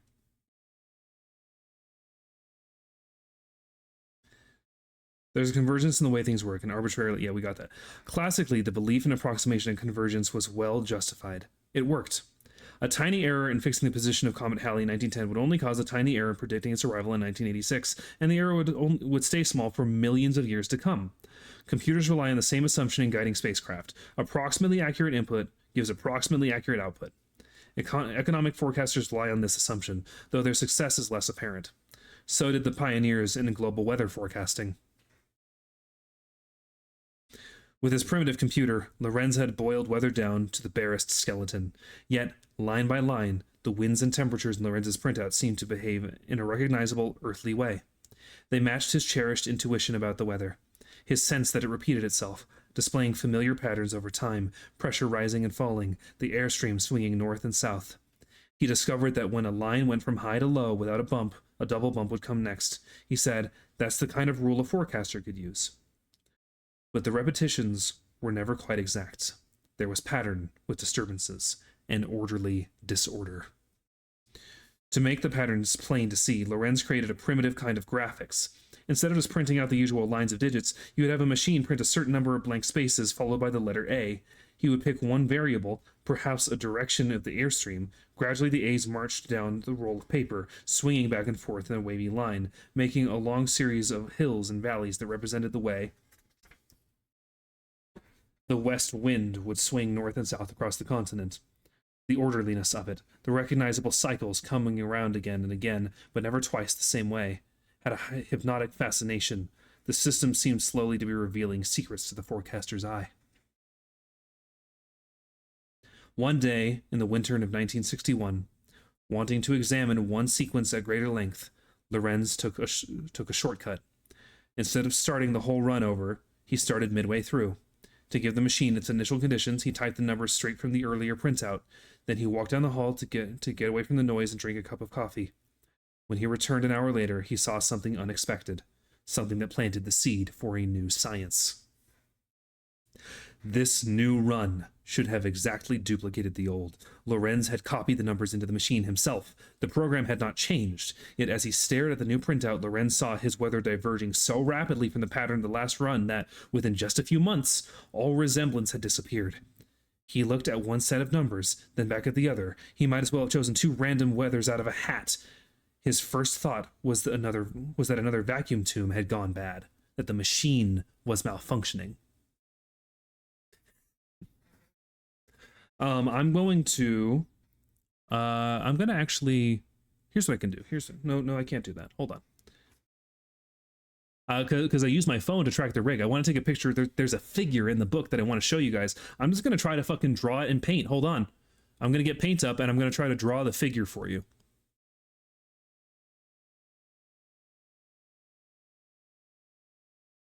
Get back down here. Make paint visible. There it is. Transition. Okay. Haha. Okay. Conway's Game of Life. Oh, we love Conway's Game of Life. Though I'll tell you who doesn't love Conway's Game of Life? Conway. I saw an interview with him where he's like, I wish people would stop fucking asking me about that. I've done so much other shit in math. Okay. So there's a figure in the book. First, I'm going to use some of the space on here to illustrate, in case it was kind of hard to understand what Lorenz's machine is doing, right? So we're going to make a little vertical line here. Oh, come on. Okay, vertical line here. So on the left of this line, it's like you know when you get a receipt and it's like a long narrow strip of paper. Lorenz's computer, his simulated weather, was printing out at the end of every in-game month a series of numbers, and he's like, I want to make it better to visualize what the weather looks like. And so he's like, I'm gonna have a line with a number of spaces and then the letter A, right? And then so like over time, as it pulls this letter A, you start seeing like this line appear, right? And he made like the output of a seismograph, right? Like you know how like a seismograph has like a needle that like will wobble as a paper runs underneath it and give you like the actual like the vibration of an earthquake. That's basically what it looks like. And so Lorenz, he's got that going on, and he starts running his fucking sim, right? And it's going like wah wah wah wah wah wah wah wah wah wah. And it's like, all right, cool. In fact, you know what? I'm gonna. This is the main reason I'm getting paint out. So let's use up all the space, right? So it's doing some fun stuff like this, right? It's doing some fun stuff like this. And Lorenz is like, hold on, I kind of want to review something. I don't want to like restart the whole thing. I want to see this part again. So you know what I'm gonna do? I'm gonna pause the machine, and I don't care about what happens here. I've already seen that. This is a book where real stuff is like science fiction. This is real. This is real stuff. This is about the history of chaos theory. This is right now we're in a section about a guy named Lorenz in 1960 who built a computer about meteorology. So basically he has his like weather simulation, and it's doing the printout, and he's like, I want to review this part here, but I don't want to like re-simulate all this.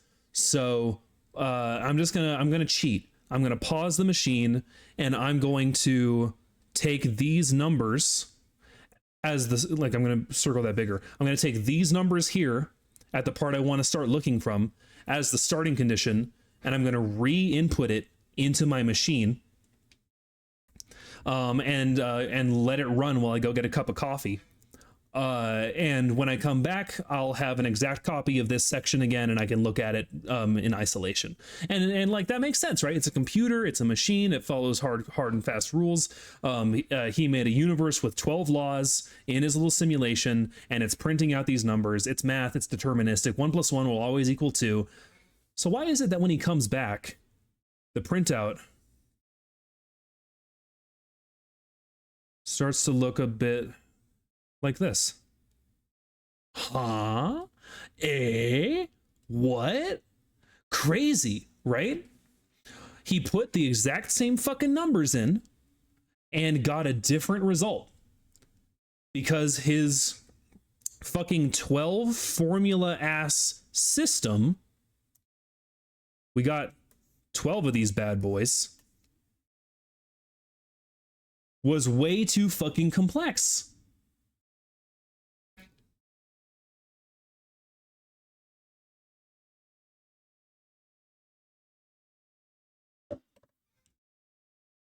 I'm sorry, what about this is the Diddy factor?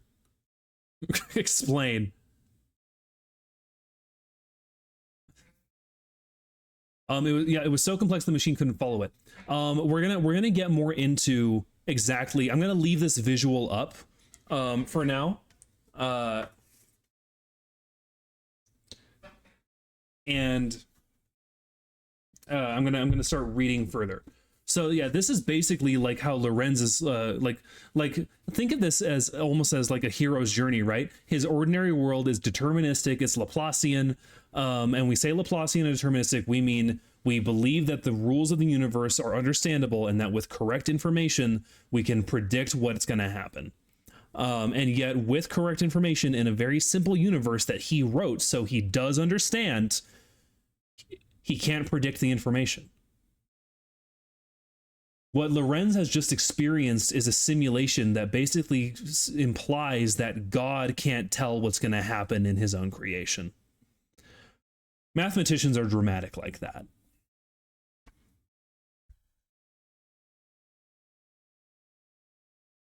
So,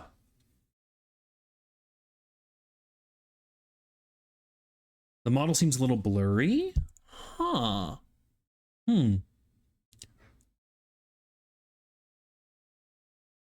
I don't know why. Looks good to me. I'll zoom in. I'll get closer. I'll get closer to you. Hi. Hello. Am I blurry? Hi. Uh-huh. Hell yeah, my ruse worse. What if I fucking strangled you to complete death? Anshin Avaloki, if that is your real Christian name. Ah.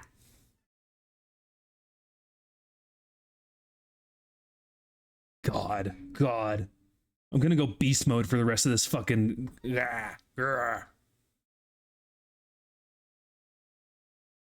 It is a little blurry, but we can solve it later. Okay. All right. Well, in the meantime, we're here to learn about math, guys. Not look at boy legs. Don't look at these legs. They're too distracting. You're going to pay attention. Hi, Eva. I'm telling them about math. Okay. So I'm gonna start from the top of this paragraph. This new run should have exactly duplicated the old. Lorenz had copied the numbers into the machine himself. The program had not changed, yet as he stared at the new printout, Lorenz saw his weather diverging so rapidly from the pattern of the last run that, within just a few months, all resemblance had disappeared. He looked at one set of numbers, then back at the other. He might as well have chosen two random weathers out of a hat. His first thought was that another vacuum tube had gone bad. Suddenly, he realized the truth. There had been no malfunction. The problem lay in the numbers he had typed. The computer's memory. 6 decimal places were stored, 0.506127. On the printout to save space, just 3 appeared, 0.506. Lorenz had entered the shorter, rounded-off numbers, assuming that the difference, 1 part in 1,000, was inconsequential.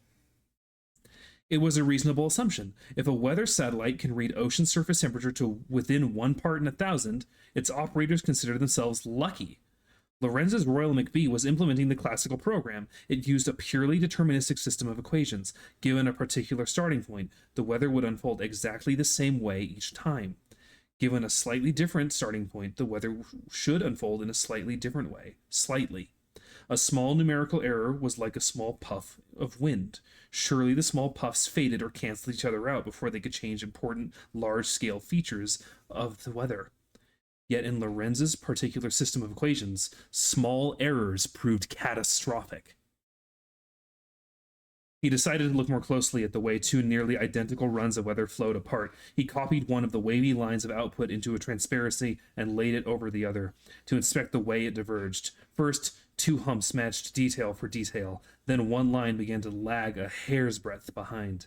By the time the 2 runs reached the next hump, they were distinctly out of phase. By the 3rd or 4th hump, all similarity had vanished. It was only a wobble from a clumsy computer. Lorenz could have assumed something was wrong with his particular machine or his particular model, probably should have assumed. It was not as though he had mixed sodium and chlorine and got gold. But for reasons of mathematical intuition that his colleagues would begin to understand only later, Lorenz felt a jolt. Something was philosophically out of joint. The practical import could be staggering. Although his equations were gross parodies of the Earth's weather, he had faith that they had captured the essence of the real atmosphere. That day, he decided that long-range weather forecasting must be doomed. Like I said, plankton farts change the weather. Yes! Unfortunately. Quote, we certainly hadn't been successful in doing that anyway, and now we had an excuse, he said, regarding weather prediction. I think that one of the reasons people thought it would be possible to forecast so far ahead is that there are real physical phenomena for which one can do an excellent job of forecasting, such as eclipses, where the dynamics of the sun, moon, and earth are fairly complicated, and such as oceanic tides. I never used to think of tide forecasts as prediction at all. I used to think of them as a statement of fact. But of course, you are predicting. Tides are usually just as complicated as the atmosphere. Both have periodic components. You can predict that that next summer will be warmer than this winter, but with weather we take the attitude that we knew that already. With tides, it's the predictable part that we're interested in, and the unpredictable part is small unless there's a storm. The average person seeing that we can predict tides pretty well a few months ahead would say, why can't we do the same thing with the atmosphere? It's just different fluids. The laws are about as complicated. But I realized that any physical system that behaved non-periodically would be unpredictable. Well, I would pause and explain what periodic means in a mathematical context, but the book I remember will actually get into that later. So, not to worry. The 50s and 60s were years of unreal optimism about weather forecasting. Newspapers and magazines were all filled with hope for weather science, not just for prediction, but for modification and control.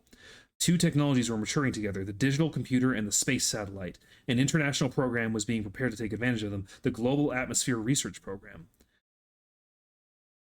the GARP. There was an idea that human society would free itself from weather's turmoil and become its master instead of its victim. Geodesic domes would cover cornfields, airplanes would seed the clouds, scientists would learn how to make rain and how to stop it. The intellectual father of this popular notion was von Neumann, who built his first computer with the precise intention, among other things, of controlling the weather. He surrounded himself with meteorologists and gave breathtaking talks about his plans to the general physics community. He had a specific mathematical reason for his optimism. He recognized that a complicated dynamical system could have points of instability, critical points where a small push can have large consequences, as with a ball bounced on top of a hill. With the computer up and running, von Neumann imagined that scientists would calculate the equations of fluid motion for the next few days. Then a central committee of meteorologists would send up airplanes to lay down smoke screens or seed clouds to push the weather into desired mode. But von Neumann had overlooked the possibility of chaos, with instability at every point. And we're going to get into that after these short messages. Ad break. Wah.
Okay. Welcome back, everyone. Let me get out of Catholic beast mode for a second. Gang, I just saw the fucking incredible fan art that Aaron commissioned and Maury drew. Oh my god. Holy shit. Dare I say homina homina awooga. Scrow! Thank you so much. That's so sweet.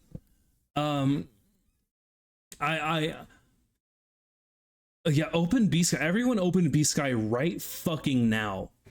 Did you see your little... How could I not see my little tongue? Mwah. Mwah.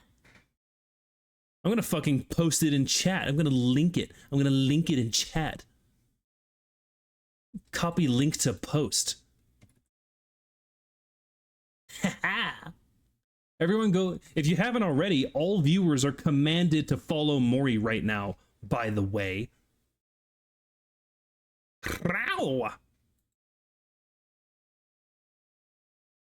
Can you please explain how this machine got different results? I'm very interested. Sure, yeah, hold on.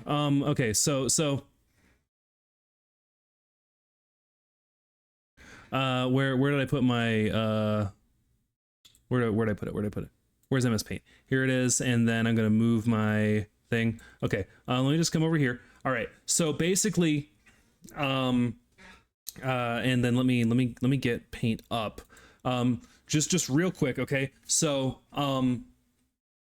Lorenz had his machine set to output two things, okay? And it was first this string of A's over here to basically like illustrate this line for easy readability, and then it also put out a series of hi there. Ha! Welcome in, Raiders. Right now I'm reading a book and telling everyone about chaos theory. I hope your rigging went well. I hope it was successful. Welcome in, everyone. I'm Dub Bleeding Heart. I carry the heart of Astaroth. Thanks for the follow, Pedicure. I'm Dub Bleeding Heart. I carry the heart of Astaroth. I eat boys. I do violence. I'm cute and I'm sexy, and you aren't allowed to touch me unless I give you permission. And I will not give you permission unless you've been a very good boy. And so I thought you might be doing this since you're thinking about it. Yeah, and so far we're having a blast. People seem to like my impassioned yapping about chaos theory. So to illustrate, I'm trying to answer a question right now, which is how Lorenz's simulation of weather got completely different results after repeat input. And so the fact is that the computer is running a deterministic system. Even though reality is not Laplacian, the computer functionally is. So it should have gotten the same shit, right? Or at least really, really similar shit, right? Lorenz has two outputs running on his shit. One is this string of A's with spaces to create this line that's very easily readable. And the second thing Lorenz has is a list of numbers, right? And the numbers, let's say an output from a single moment, it has like three numbers, an X, a Y, and a Z value. And it's like 1.549682, right? It's like that many digits, right? Like it's a lot of digits, and it's down to this like fucking decimal point. So it's really, really precise. But to save space on his printing paper, because he's like, because the prevailing mathematical theory at the time was, in physics, microscopic changes are negligible. They tend to cancel out. And if you have the approximate input, you can get an approximate output of anything. A slight miscalculation on Halley's Comet adjusted its 67-year return to 67 years plus 2 minutes, and it would be like in a few million years 5 minutes. Like, it's negligible difference, right? The imperfection of your input is negligible. That is what mathematics and physics sort of felt like was true. But Lorenz in his little machine is like, okay, to save space on my printer paper, when I print the output of these numbers, I'm going to shave off this last little bit of specificity. I'm going to shave off these last fucking 3 digits, because if we're accurate down to 1,000th, that's a miracle, right? That's more than enough. So anyway, he stops his sim because he wants to look at a run again, and he takes the data from here, but he takes it from his printout, right? And so instead of having 1.549682, he just puts 1.549. And then what he learns is what he expected. This white line was the initial run. He expected it to follow almost religiously, right? Maybe just a little bit off, with like all the variance being the imperfection of my hand following it at most. But instead, he gets this blue line where it's kind of the same, then it lags, then it does something different, and then we're looking at a different fucking weather phenomenon in less than a simulated month. That is what Lorenz's machine did that made him think, no, there's something bigger here. There's something bigger here. This can't just be like the prevailing science up until this point has been microscopic differences are negligible. So why is it that a change of about a 1/1000th accuracy gave me a completely different weather system in less than a simulated month? That is completely beyond the purview of what he was meant to believe about physics and mathematics, or anyone else at the time.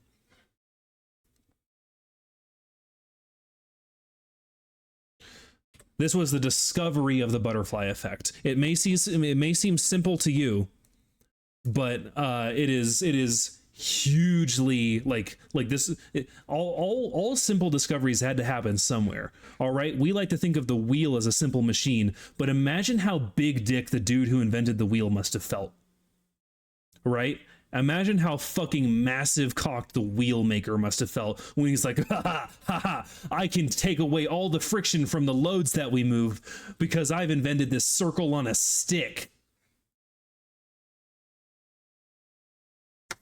Like massive, huge fucking brain. Like all things we think of simple, they're game changing at the time. Exactly. Hey guys, the wheel and axle was a game changer. Okay, the idea that you could move something without carrying it and without dragging it, but instead completely offsetting the load into horizontal motion, and not fight any friction from that load. That is crazy. That is fucking wild.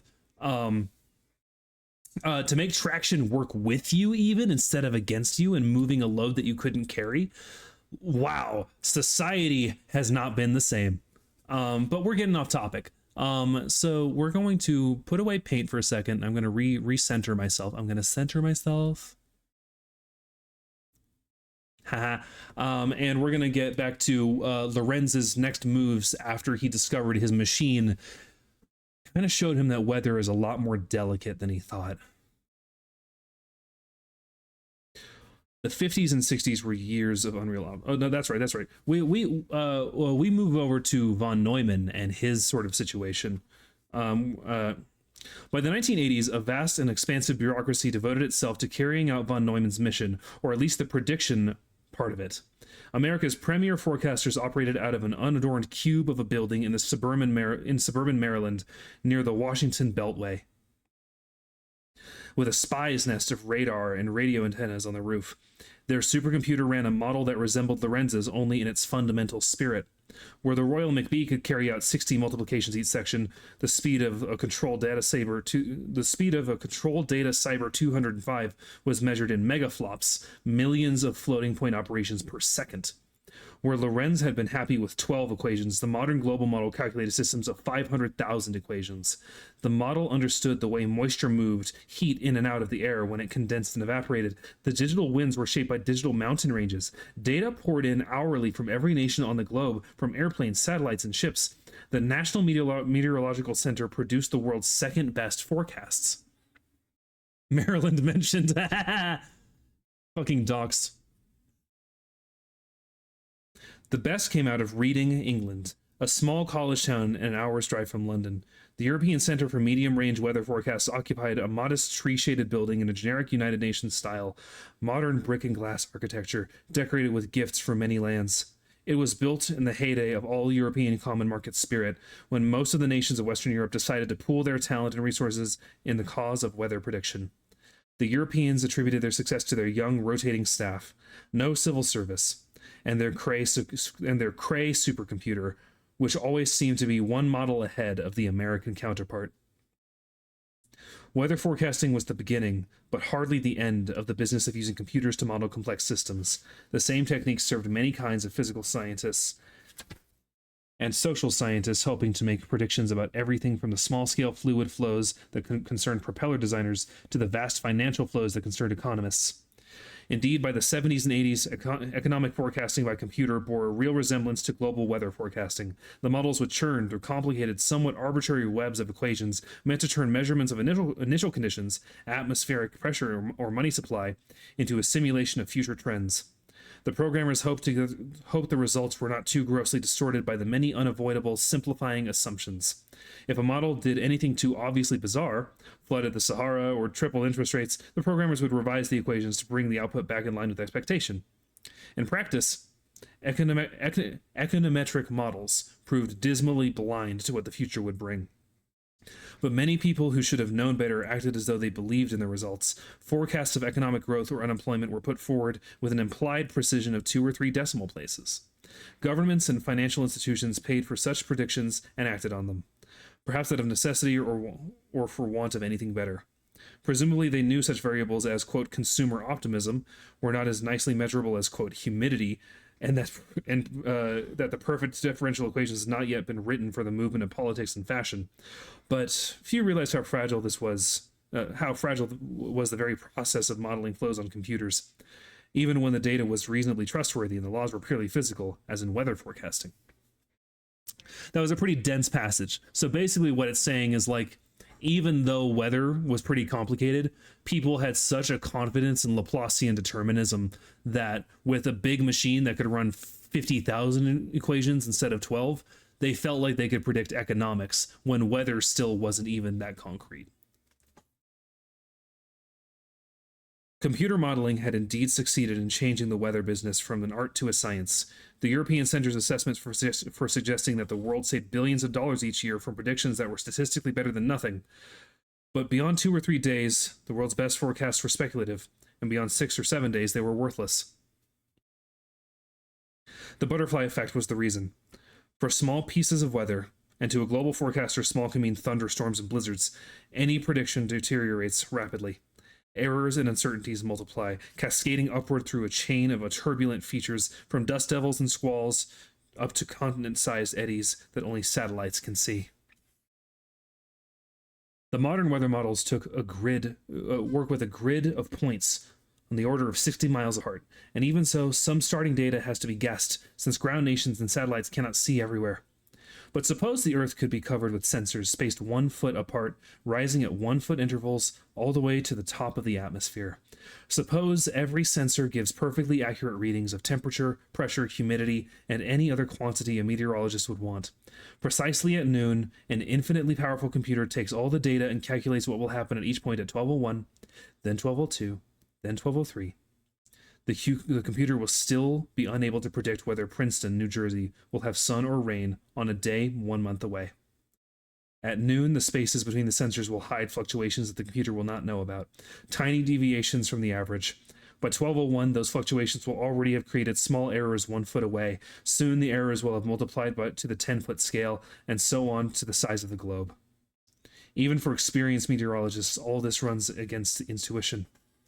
One of Lorenz's oldest friends was Robert White, a fellow meteorologist at MIT, who later became the head of National Oceanic and Atmospheric Administration. Lorenz told him about the butterfly effect and what he felt it meant for long-range prediction. White gave von Neumann's answer. Quote, prediction, nothing, he said. This is weather control.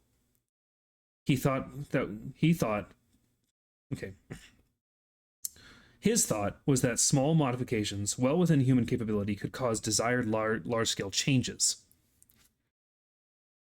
Lorenz saw it differently. Yes, you could change the weather. You could make it do something different from what it would otherwise have done. But if you did, you would never know what it would otherwise have done. It would be like giving an extra shuffle to an already well-shuffled pack of cards. You know it will change your luck, We don't know whether for better or worse. Law classic science writing, let us assume. Exactly. Let us assume that the world is covered in sensors spaced 1 foot apart in a 3-dimensional grid. I believe in field theory, that is a field. Like field theory, that's a field in what field theory is based on. I wonder if it's some of the people that have desperate want to trust in AI now. You know, an AI and neural networks have a little bit to owe to chaos, but it's kind of a different animal. There's certainly some part involved. In fact, hey, look, this is a loose structure stream, and I'm willing to go on tangents. We're getting paint back out. I'm going to tell you about something here. Tangent, LLMs, we fucking hate them, right? This is a community of smart people, writers and artists. Writers are artists too, but like visual artists. Can we even understand all the variables in a true AI? Hopefully not. Listen, we recently finished our playthrough of Talos Principle, and fucking up its own ass that it was. The principle that it is named for is very important, which is that a sufficiently constructed machine can be indiscernible from a person. It's a community of smart people in Anshin. Anshin, you're very clever. Anshin, you are a very clever little fellow. You and I have discussed on occasion things that a person who is uninterested in intelligence would not have understood. We don't have true AI yet, so who cares? Yeah, absolutely true. But LLMs fucking suck, and we hate them. But they do have interesting technology that is worth investigating, right? Like, is it ethical to use? Not currently. The systems in place to utilize LLMs are quite shitty, and I struggle to find many ethical uses for it outside of really niche theoretical work, and you know, memes, but yeah, LLMs, not MLMs, LLMs. MLMs, multi-level marketing schemes are unethical. Men loving men is unethical in a way I like. Problematic yaoi. Let me get my fucking marker up though. Large language model. Yeah. So, chaos theory does actually play in a little bit into how LLMs pull off their illusion that a lot of laymen fall for, right? And let's say you have your network, right? Wham, wham, wham, wham, wham, wham. Make my little fucking strings and shit. You know the deal. You get it. You get it. It connects ideas to values, to thoughts, to parses. And you have each of these decision points is percent probabilities about which way it's gonna go, right? Like you've seen like a probability tree before. Oh, thank you for the follow, Seth. Thank you for the follow, Seth. I heard that wrong, lol. So yeah, you've seen a probability tree before. You understand. Yes, if I'm about to if I'm about to flip a coin, it's either going to go heads or tails, and if I flip it again, it's going to go heads or tails, and if I flip it again, it's going to go heads or tails. And you know that it's like your chance of getting down here is half of half, right? So you already understand that. That's like basic intuition. And neural networks start when they start doing large language model shit, they do kind of operate on this. This is a gross simplification because the topic of today's lesson is about chaos theory, not coding. But in order to pull off the illusion of naturalistic human language, they have a value called heat. I'm not certain that all of them call it heat, but it is generally called heat.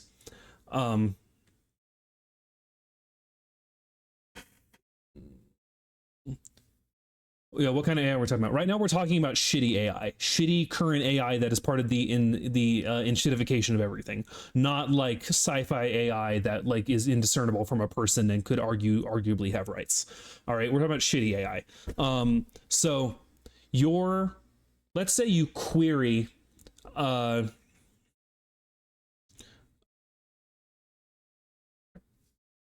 Let's see.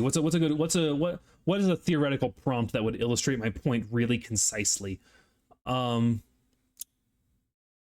Okay. Here's an idea. Because you're all filthy, horny dogs. Let's say, hey, ChatGPT, I'm not creative and I don't like thinking for myself. How about you write me an essay about dogs?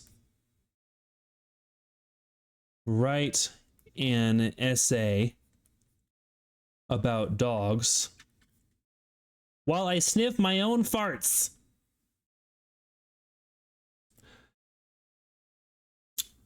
Okay, so yeah, ChatGPT, shitty AI who we hate.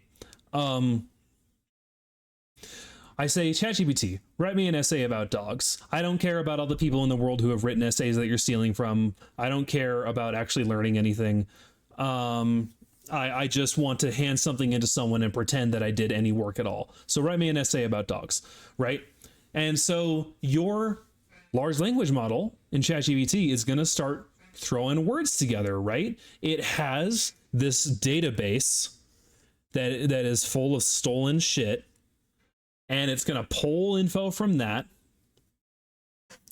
I use ChatGPT only to sort my notes and stuff like that. Hey, that feels like honestly, that sounds like a perfectly passable way to use ChatGPT. As long as it isn't fucking your notes up, as long as it isn't directly harming the information in your notes, make sure you're checking thoroughly. That seems fine because you're not asking it to make anything for you. I would recommend you find your own ways to do proactive note taking, though. It can help you learn. Anyway, so ChatGPT is like, all right, I'm going to write an essay about dogs because someone paid $8 a month to some fucking chud. So it's going to be like, all right, database of stolen essays. We're going to input the phrase dog into the parameter essay.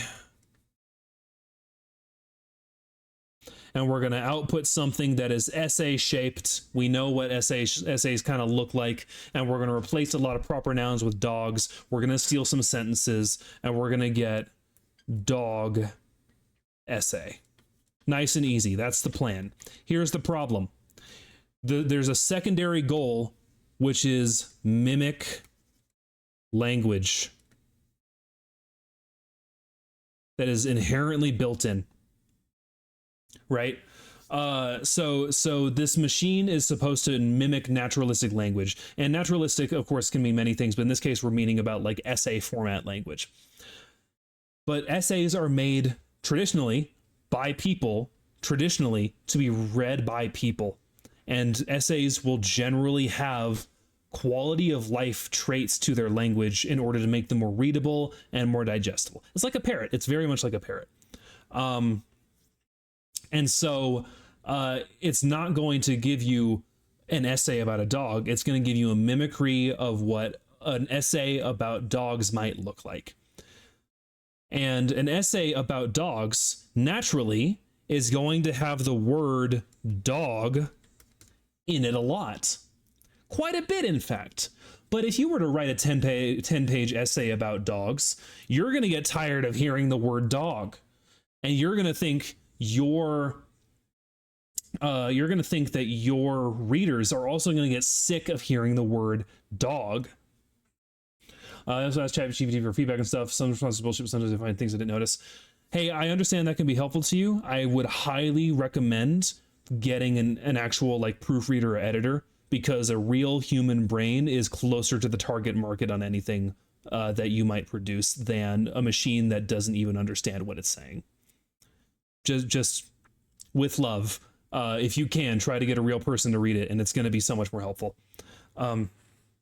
Yeah, so a human would change up dog for canine. Exactly, that's where I was going. So I'm like, hey, I've written the word dog a lot, so I'm going to use some approximate equations, and I'm going to say canine or canidae.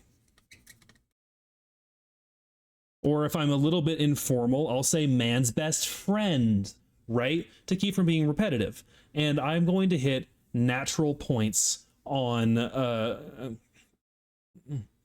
even mentioning the environmental impacts of Gen AI. Actually, I've been seeing some stuff recently, and it might be propaganda, but I have been seeing some stuff recently that the tech is getting a little bit more sustainable ecologically. Take that with a massive fucking boulder of Himalayan salt, though. Yeah, Chinese room, Pudikir, very good. Yeah, Chinese room is an exact, that's a thought experiment that will actually, I love that one so much. We're going to tangent off to that probably in a second. So this is how a human is probably going to do it. We're like, we know things approximately equal each other. This is an essay about dogs. Dog is the primary word we're going to use. But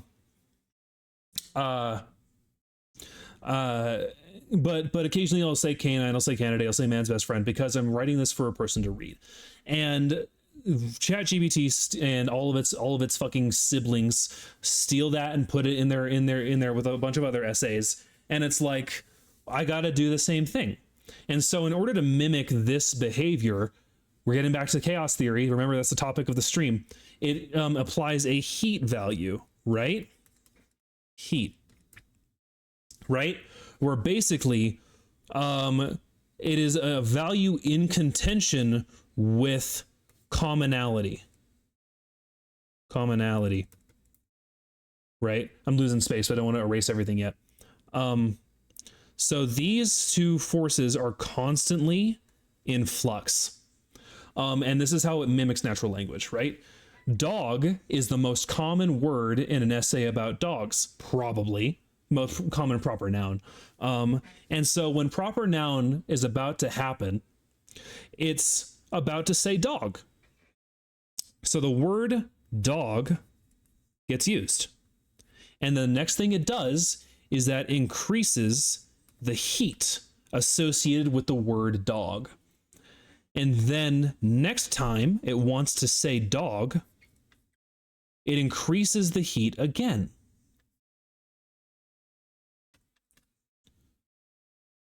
Okay? And every time it increases the heat contends with the commonality until it overtakes the commonality, and next time it wants to say dog, it'll instead say canine. Because canine is lower heat than dog has probability. So even though canine is less popular, dog is too hot to touch again. So it says that, and then it will increase canine's relative heat. And it will reduce dog's relative heat, because dog has gone a bit without being used. And that's how it mimics naturalistic human language when it comes to noun reuse. So what's funny is this, and this is a funny side effect. Let's say it's exam season, it's essay season. Whoop.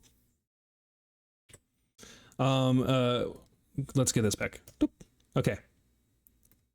So this is a funny little side effect that I believe they're trying to work out and patch around, which, yeah, of course, they're going to... this is a ship that is like 80% holes by volume, and they're slapping Band-Aids on it constantly. Because it's a fucking stupid business idea. So would it read other essays about dogs and try to figure out what would be the breaking point of dog being repetitive? Absolutely, it would. And that's just sort of built into the percentage of dog usage. And like the heat value is always built based off the initial condition of commonality of the word, and then will adjust dynamically as it's used in the project that it's spitting out. I'm trying to keep it afloat while investor money lands. Exactly. So here's a funny little side effect of this. ChatGPT, sorry, I heard dog usage and passed out. Don't worry, we're still talking about it. So ChatGPT, it's our pinata right now. It's our fucking horse that we're beating to death with a stick. It's not just talking to you, dog. It's talking to like about 54 losers who are all in Mrs. Krabappel's college level dog essay class. And they all approach ChatGPT, or, you know, let's assume there are still some good people. 4 of them don't, but 57 of them do. And 57 people ask ChatGPT, dog? Huh? Well, here's the thing. Baby girl's heat value is not per user, it is global. So you're going to suddenly have a really big hint. You're going to have a really big hint that all 57 of these essays were made with AI, because all of them are going to suddenly get really interested in saying the words. That's not how the word candidate starts. That's not the letter. They're going to start getting really invested in saying the words canine and man's best friend.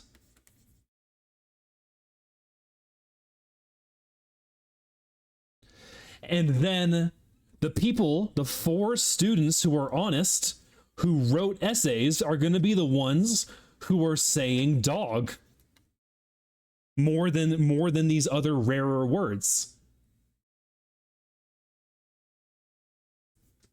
The cheat essays by like volume, as they continue, as they're all processed, are going to say dog and then break down into saying Canidae and canine and man's best friend and our fluffy little pals and our fellas. Meanwhile, our fucking honest people are going to maintain the actual human use of words, because they're not trying to contend with an algorithm. They're not trying to contend with a dynamical system determining how common a word is. They're contending with human intuition. The more you know. And of course, I believe when this was discovered, the fucking con artists over at ChatGPT and OpenAI started slapping band-aids on it. So this may no longer be the case. They may have found a way to band-aid it, but it was a cool little moment, a cool little teachable moment, I think.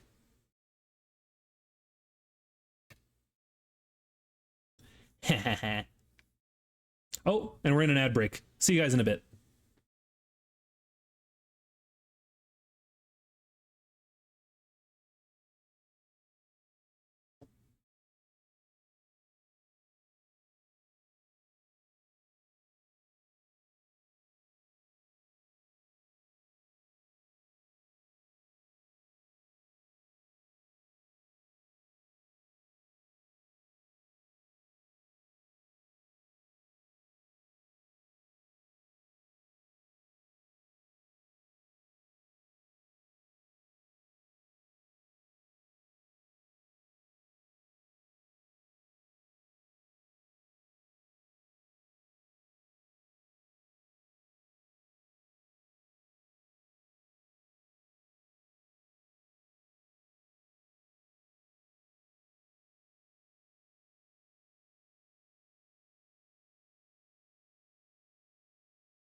Okay, hey gang, welcome back in. There was another tangent we had to get into before the ad break started. I do see what Dub means about Michael Crichton reading this book before Jurassic Park. There's a section later about how ecologists discovered and were blown away by chaos theory. Michael Crichton's Jurassic Park is a book primarily about chaos theory and how nature will enforce its own stability rather than take any sort of man-made imposed stability. I'm glad I finally added my phone number because I feel like I can contribute to this lol. Okay, so there was a different sort of tangent we want to go on. I believe it was actually you, Putty, who brought it up, the Chinese room. This is a good way to understand LLMs and generative AI right now when it comes to language, and a little more abstractly how when it comes to visual art, because doing the same thing but just with pixels instead of letters. But basically, it's a thought experiment. It's not an actual like mathematical thing. But this is more to do with computers. We're going to say I have this. That's not it. Come on. Oh, come on.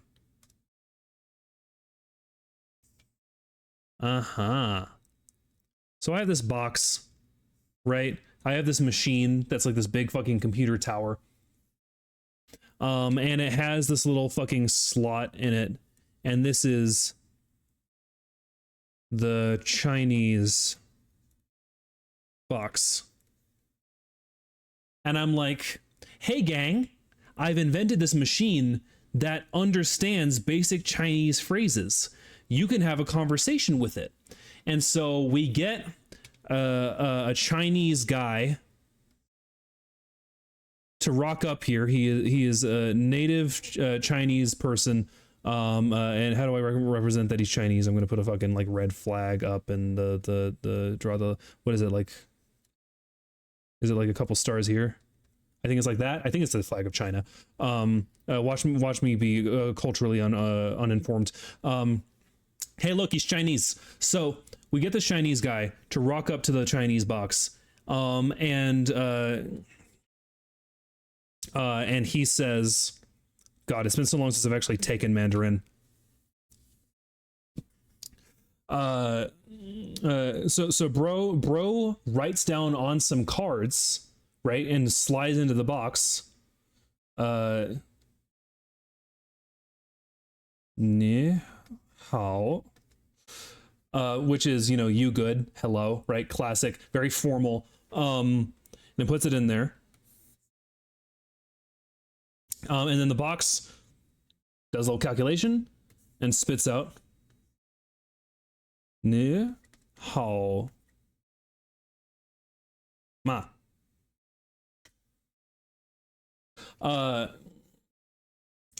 So yeah. Hey, you good? How you doing? Right? Like classic conversational shit, right?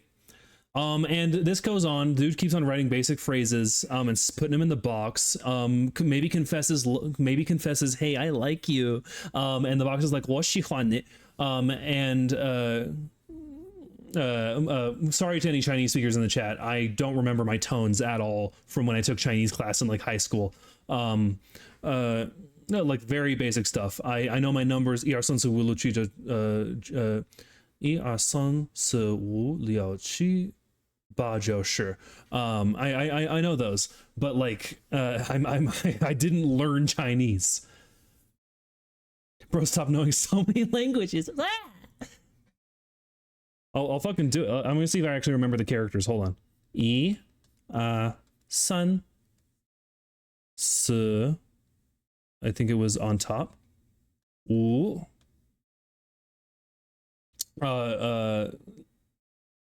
Liao. Oh, that does not look correct. Hold on.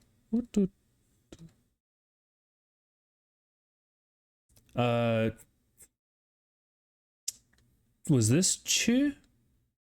Ba. No. Okay. I'm forgetting 7. Because it's a 7 or 9. I'm mixing up the character. 一二三四五六七八九 and then sure. That's 1 through 10. But I fucked up around here. But anyway, I fucked up around here. But anyway, so here's the thing. Here's the thing. How many languages do you know? I only know English. I only know English, but I know a little bit of a lot of languages. I have a passing interest in linguistics. So, guten Tag, guten Tag. Oh, guten Tag, mein Liebchen. So here's the thing. We have our Chinese guy, and he is putting basic phrases into the Chinese box, and it is spitting out. Teach me Finnish swear words, Maury. Yes, yes. Oh, I would love that. But here's the thing. We're gonna turn on our X-ray vision. We're gonna turn on our X-ray vision here. What's this in here, dude? X-ray vision. Who's this? This is a sad little American man who only speaks English. He's in the Chinese box, and he's been given a list of instructions on when this set of shapes comes in, this set of shapes comes out. He's been given a big fucking manual that says when you receive this string of characters, you draw these shapes on the slip of paper and you put it out. Has this person who invented the Chinese box made a machine that can speak Chinese or not? Because no communication is happening here. None whatsoever. No understanding is happening here. None whatsoever. And yet, before we saw this, the machine was speaking Chinese. The machine, guy plus box plus instruction manual, was flirting up our buddy here.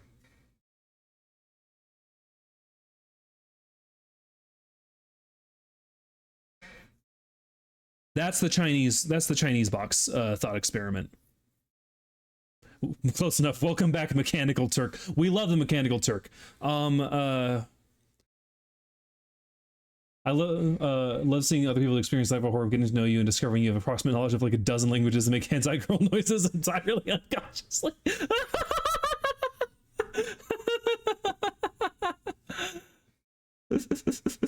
Okay, this I kind of understand. I love language stuff. Yeah, for sure. Language stuff is cool. So this is less about language and more about like how machines can be considered to understand something. Boy Temper, king of chat. Yeah, Boy Temper, you're king of chat. You can bite whoever you want in here. Good night, Echo. Sleep well. Okay. So that was all the tangents I wanted to do. We can go back now to our little book. I will bite everyone. Yeah, everyone get out of the way. Temper's coming for you. Let me. Hey! Fine, I'll fucking hydrate. Pendejo. Chica tu madre. Smuchna. Ah! Stop it. Stop it.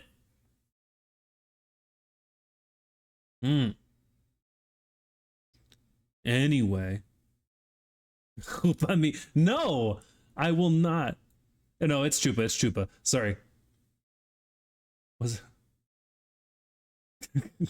Was it Ukrainian or Belarusian? The Smaczne? It was Polish, babe. It was Polish. Sorry, my brain is like crossing wires with like Slavic and then Hispanic. And so I see the CH. I'm like, is it churcha? I don't. Okay, and then we do this, and we're okay. Hi. Hello.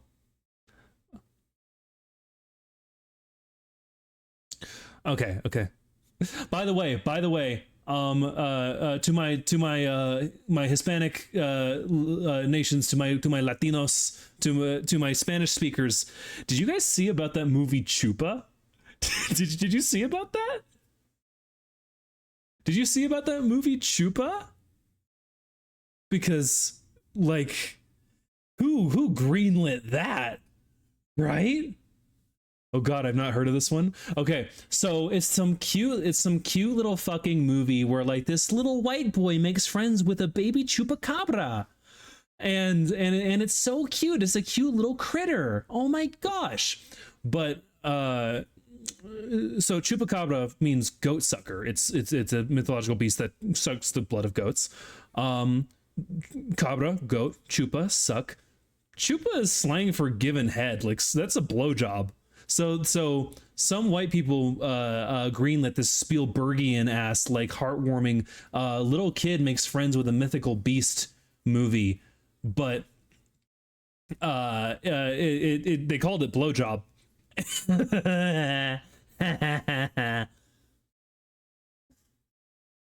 I'm so delighted. TBH, you call it Choopy or something. Chupa's kind of direct. I kind of like the boldness of it. This little creature is going to give you head. It looks like Trico from that one game. Yeah, it doesn't look Chupacabra on the size. It's very cute, for sure. The Last Guardian. The Last Guardian is the game you're thinking of. Okay. So, we're going to get back to our little book. Lorenz's discovery was an accident. One more, and a line stretching back to Archimedes and his bathtub. Lorenz never was the type to shout Eureka. Serendipity merely led him to a place that he had been all along. He was ready to explore the consequences of his discovery by working out what it must mean for the way science understood flows in all kinds of fluids. Had he stopped with the butterfly effect, an image of predictability giving way to pure randomness, then Lorenz would have produced no more than a piece of very bad news. But Lorenz saw more than randomness embedded in his weather model. He saw more than he saw a fine geometrical structure, order masquerading as randomness. He was a mathematician in meteorologist's clothing, after all, and now he began to lead a double life. He would write papers that were pure meteorology, but he would also write papers that were pure mathematics, with a slightly misleading dose of weather talk as preface. Eventually, the prefaces would disappear altogether. He turned his attention more and more to the mathematics of systems that never found a steady state, systems that almost repeated themselves but never quite succeeded. Everyone knew that the weather was such a system, aperiodic. Nature is full of others, animal populations that rise and fall almost regularly, epidemics that come and go on tantalizingly near-regular schedules. If the weather ever did reach a state exactly like one it had reached before, every gust and cloud the same, then presumably it would repeat itself forever and ever and the problem of forecasting would become trivial. Lorenz saw that there must be a link between the unwillingness of the weather to repeat itself and the ability of forecasters to predict it. A link between aperiodicity and unpredictability. It was not easy to find simple equations that would produce the aperiodicity he was seeking. Now, this is a big word, guys. I'm gonna really get into it. Aperiodicity, right? Something not being periodic. What is something being periodic? I'm just going to clear this up for you right now. A system is periodic if it repeats itself exactly after a period of time, right? Geez, I'm already getting the fucking MS Paint back out. I really just like, math is so much better when you have a chalkboard. This is really simple stuff. I'm going to give you guys a pattern.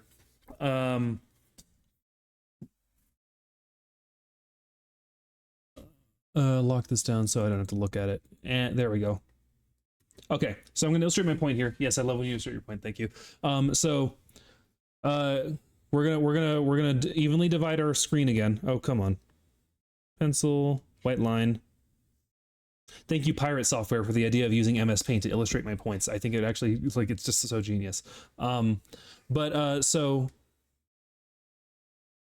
we're gonna write periodic and aperiodic. Okay, so here's the basic idea.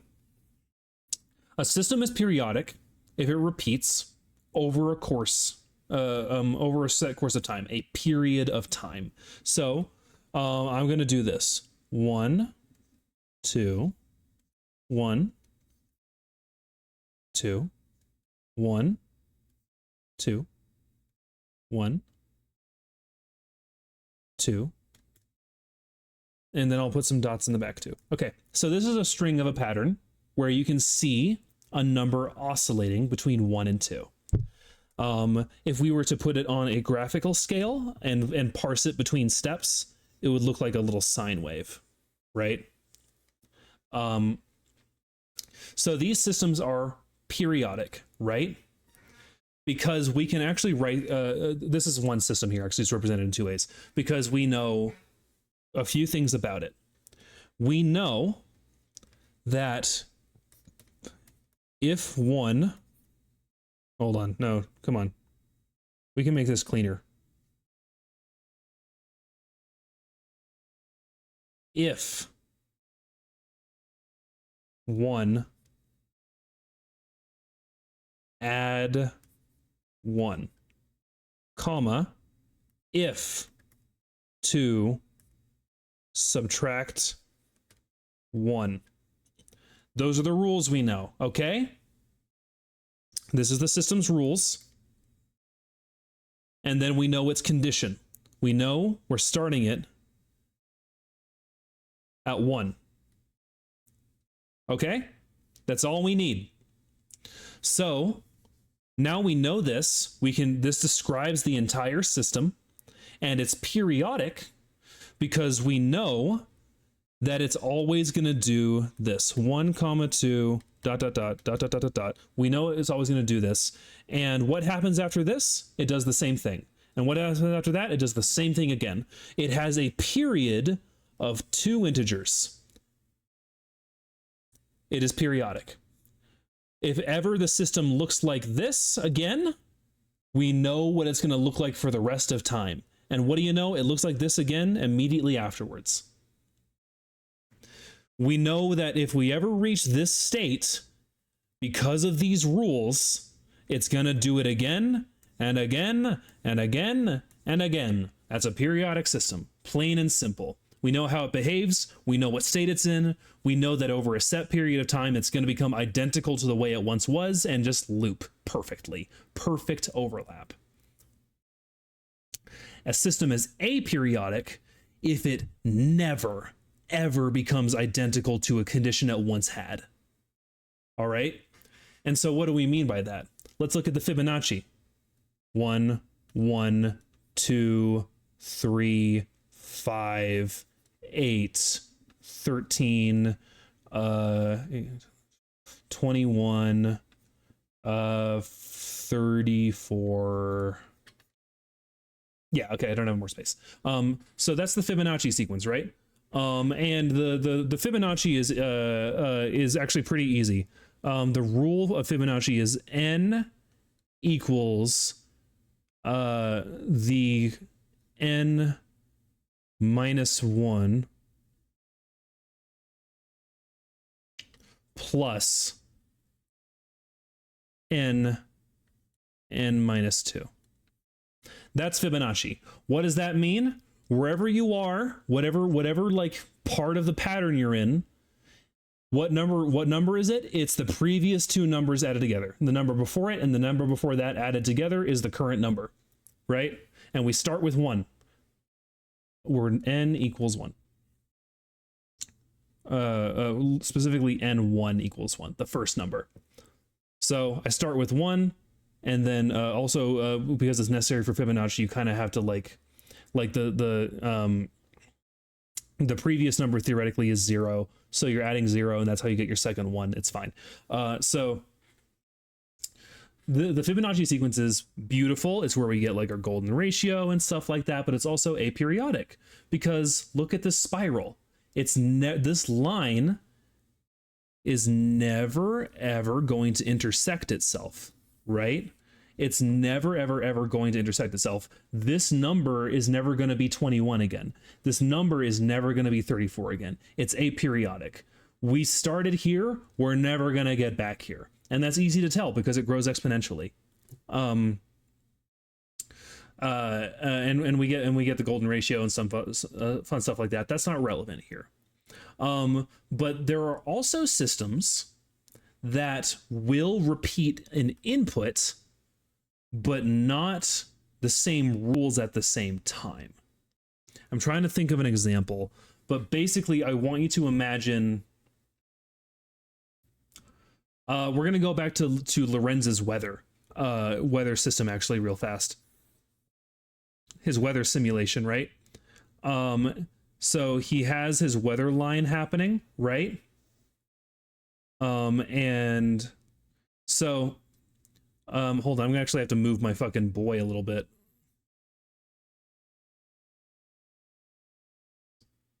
Come on. There we go. Just a little bit to the side. So he has his weather line. And this is like, this is the past. Come on. Where's my... Yeah, okay. This is the past, and this is the future, right? So time goes this way.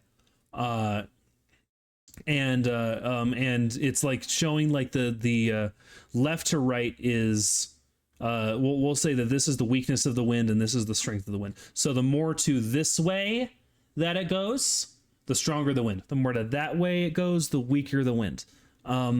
If you were to take a vertical slice of this, right, you'll find that the line intersects this integer many times. The wind is at this level of strength many times, but for some reason, it's not periodic. It's not repeating between hitting that value because the rules of the system are so complicated that it's like, all right, you know this, but what was the previous value? What are these values that we're relating it with? This system is aperiodic and complicated. It's not exponential. It is a pattern without... It's not a pattern because it doesn't repeat. It's not a pattern because it doesn't repeat. But this is sort of the core of chaos theory, that there are systems that are not predictable locally. I don't know when it's next going to hit this value, but I know it's going to stick around this value. I know globally that the wind's going to oscillate somewhere inside this box. That's the difference between a periodic and aperiodic system. I know that as soon as it reaches a value it once had before, it becomes predictable perfectly. Versus I know that if it reaches a value it's hit before, it is not necessarily predictable. That's all it is.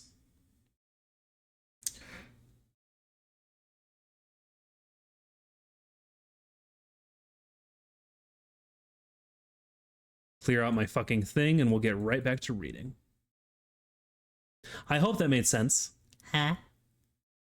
Huh?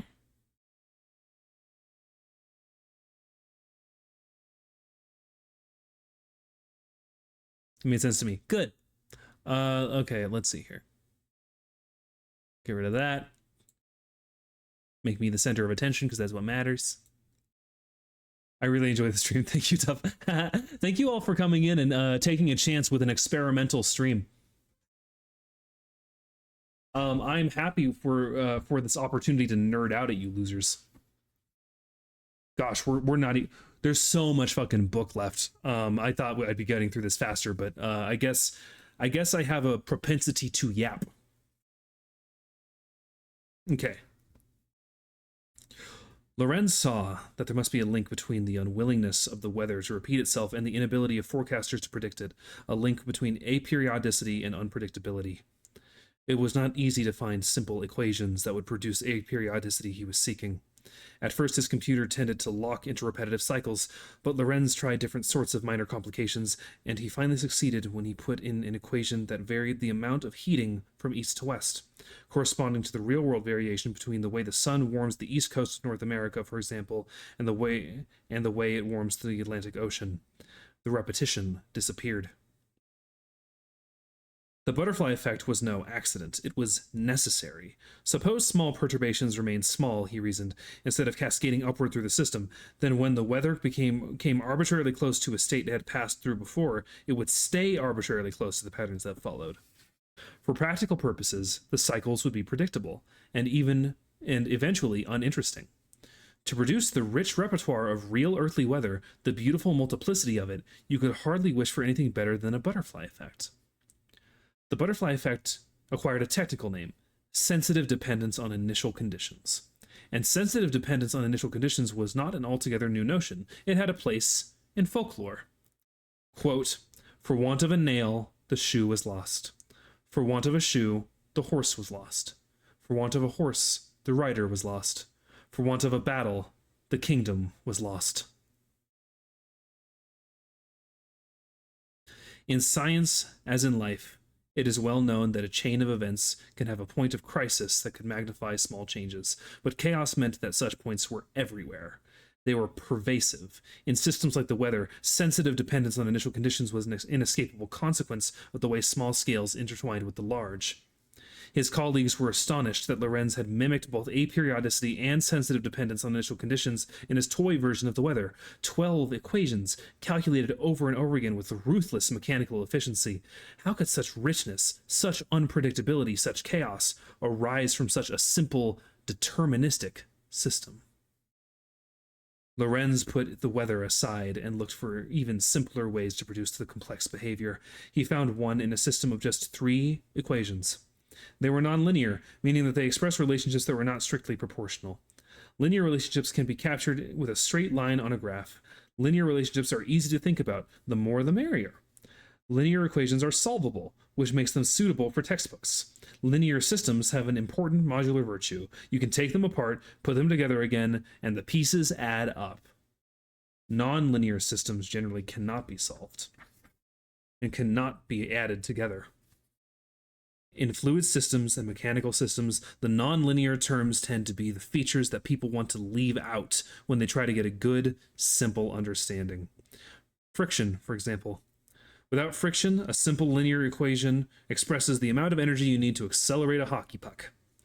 With friction, the relationship gets complicated because the amount of energy changes depending on how fast the puck is already moving.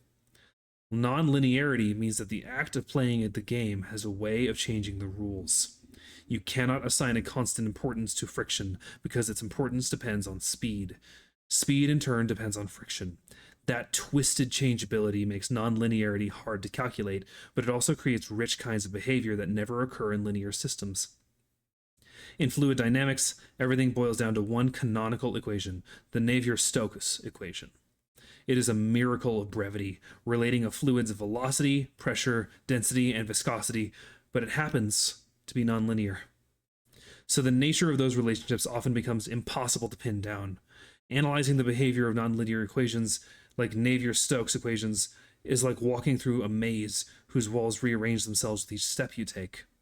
As von Neumann himself put it, quote, "The character of the equation changes simultaneously in all relevant aspects, both order and degree change. Hence, bad mathematical difficulties must be expected." End quote. The world would be a different place, and science would not need chaos if only the Navier-Stokes equations did not contain the demon of nonlinearity. Finally made it back to another stream, yay. Hi, Ruby. I'm teaching everyone about chaos theory by reading this book. Everyone, in case you are new to the channel or unfamiliar, Ruby is the artist behind these 3 hot little emotes. So go ahead and give him some love. A particular kind of fluid motion inspired Lorentz's 3 equations. The rising of hot gas or liquid, known as convection. In the atmosphere, convection stirs air heated by the sun-baked earth, and shimmering convective waves rise ghost-like above hot tar and radiators. Lorentz was just as happy talking about convection in a cup of coffee. As he put it, this was just one of the innumerable hydrodynamical processes in our universe whose future behavior we might wish to predict. How can we calculate how quickly a cup of coffee will cool? If the coffee is just warm, its heat will dissipate without any hydrodynamic motion at all. The coffee remains in a steady state. But if it is hot enough, A convective overturning will bring hot coffee from the bottom of the cup to the cooler surface. Convection in coffee becomes plainly visible when a little cream is dribbled in the cup. The swirls can be complicated, but the long-term destiny of such a system is obvious because the heat dissipates, and because friction slows a moving liquid. The motion must come to an inevitable stop. Lorenz dryly told a gathering of scientists, "We might have trouble forecasting the temperature of the coffee 1 minute in advance, but we should have little difficulty in forecasting it an hour ahead." The equations of motion that govern a cooling cup of coffee must reflect the system's destiny. They must be dissipative. The temperature must head for the temperature of the room, and velocity must head for zero. Lorenz took a set of equations for convection and stripped it to the bone, throwing out everything that could possibly be extraneous, making it unrealistically simple. Almost nothing remained of the original model, but he did leave the nonlinearity. To the eye of a physicist, the equations looked easy. You would glance at them. Many scientists did in years to come and say, "I could solve that." "Yes," Lorenz said quietly. "There is a tendency to think that when you see them, but there are some nonlinear terms in them. But you think there must be a way to get around them. But you just can't." Let me restart my rainy ambience.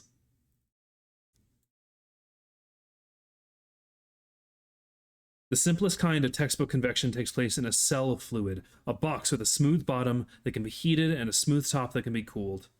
The temperature difference between the hot bottom and the cool top controls the flow. The difference is small. The system remains still. Heat moves toward the top by conduction, as if through a bar of metal, and without overcoming a natural tendency of the fluid to remain at rest. Furthermore, the system is stable. Any random motions that might occur when, say, a graduate student knocks into the apparatus will tend to die out, returning the system to its steady state. Turn up the heat, though, and this new kind of behavior develops.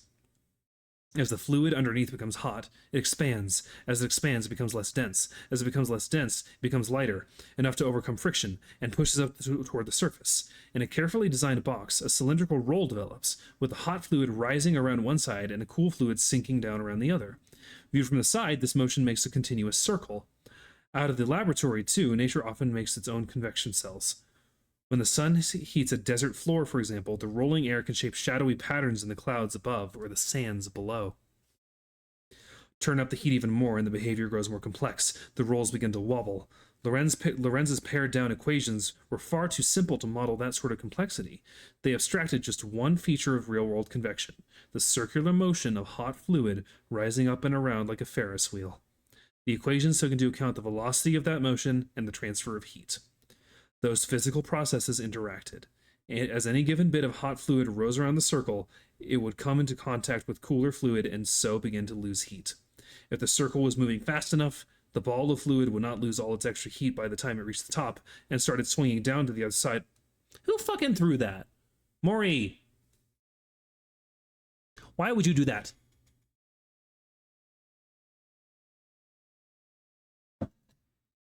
There, I drank. Mwah. Chingado cabron.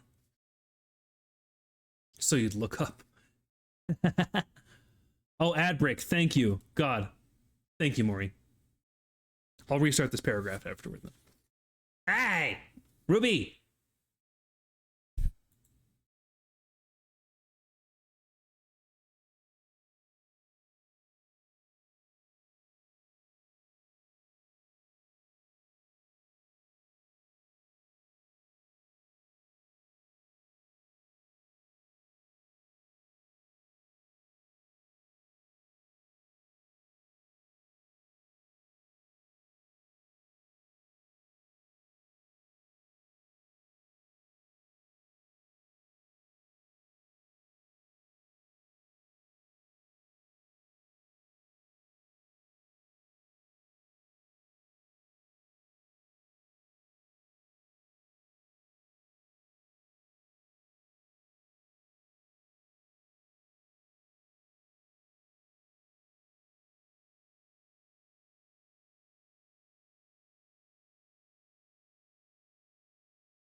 Welcome back in. Haha.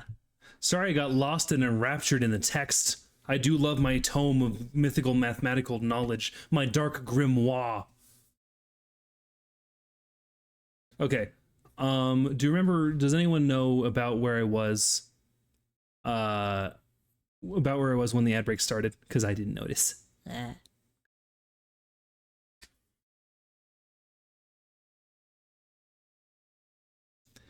Huh? Who the hell's messaging me? Something students coffee. Okay, coffee. I remember that. Cool. Thank you, Ruby. Okay.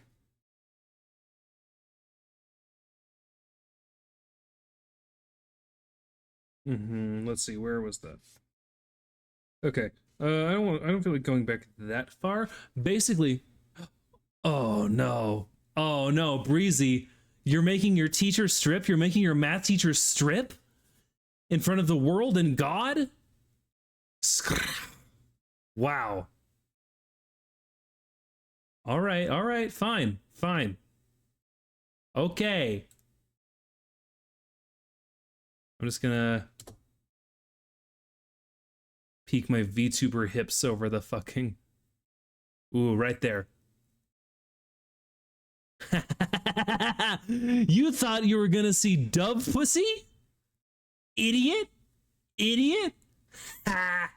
I can't show that on twitch.tv. Sorry. Maybe one day I'll start doing shit on Picarto or something. Because it's a shame. Anshin made a beautiful dove pussy for the model, but I can't show anybody.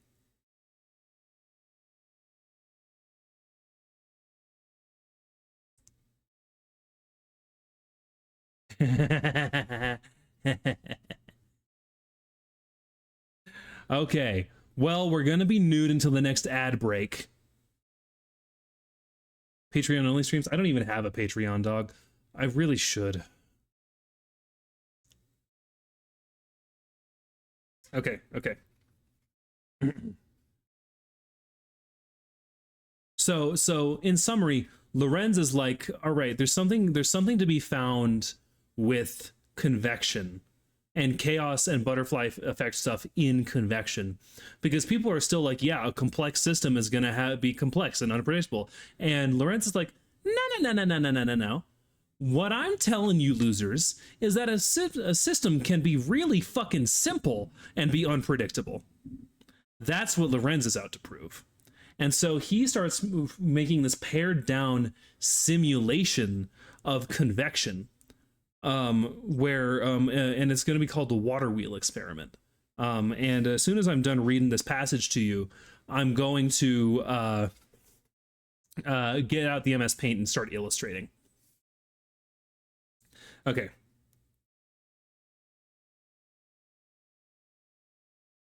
Here we go. Turn up the heat even more, and the behavior grows more complex. The rolls begin to wobble. Lorenz's pared-down equations were far too simple to model that sort of complexity. They abstracted just one feature of real-world convection, the circular motion of hot fluid, rising up, around, like a Ferris wheel. The equations took into account the velocity of that motion and the transfer of heat. Those physical processes interacted, and as any given bit of hot fluid rose around the circle, it would come into contact with cooler fluid and so begin to lose heat. If the circle was moving fast enough, the ball of fluid would not lose all its extra heat by the time it reached the top and started swinging down the other side of the roll, so it would actually begin to push back against the momentum of the other hot fluid coming up behind it. Although the Lorenz system did not fully model convection, it did turn out to have exact analogs in real systems. For example, his equation precisely described an old-fashioned electrical dynamo, the ancestor of modern generators, where the current flows through a disk that rotates through a magnetic field. Under certain conditions, the dynamo can reverse itself, and some scientists, after Lorenz's equations became better known, suggested that the behavior of such a dynamo might provide an explanation for another peculiar reversing phenomenon, the Earth's magnetic field. This geodynamo is known to have flipped many times during Earth's history at intervals that seem erratic and inexplicable. Faced with such irregularity, theorists typically look for explanations outside of the system, proposing such causes as meteorite strikes. Yet perhaps the geodynamo contains its own chaos. Another system precisely described by Lorenz's equations is a certain kind of water wheel, a mechanical analog of the rotating circle of convection. At the top, water drips steadily into containers hanging on the wheel's rim. Each container leaks steadily from a small hole. If the stream of water is slow, the top containers never fill fast enough to overcome friction, but if the stream is faster, the weight starts to turn the wheel, and the rotation might become continuous. Or if the stream is so fast that the heavy containers swing all the way down to the bottom and start up the other side, the wheel might then slow, stop, and reverse its rotation, turning first one way and then the other. Oh, bye, Aaron. Have fun. So, gang, this is where shit gets fucking crazy. We're gonna get our paint back up, and I'm gonna talk to you about this water wheel.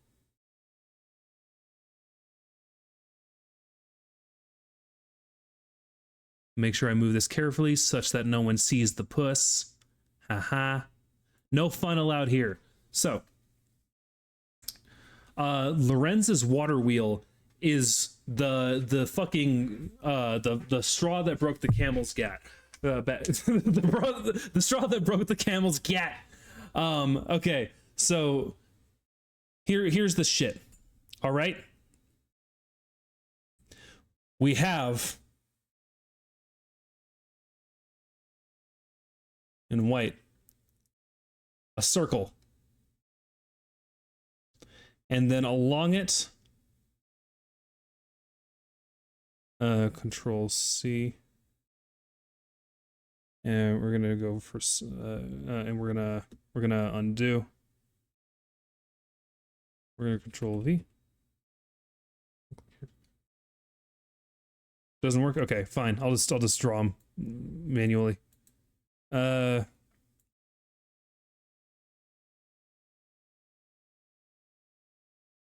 Uh-huh.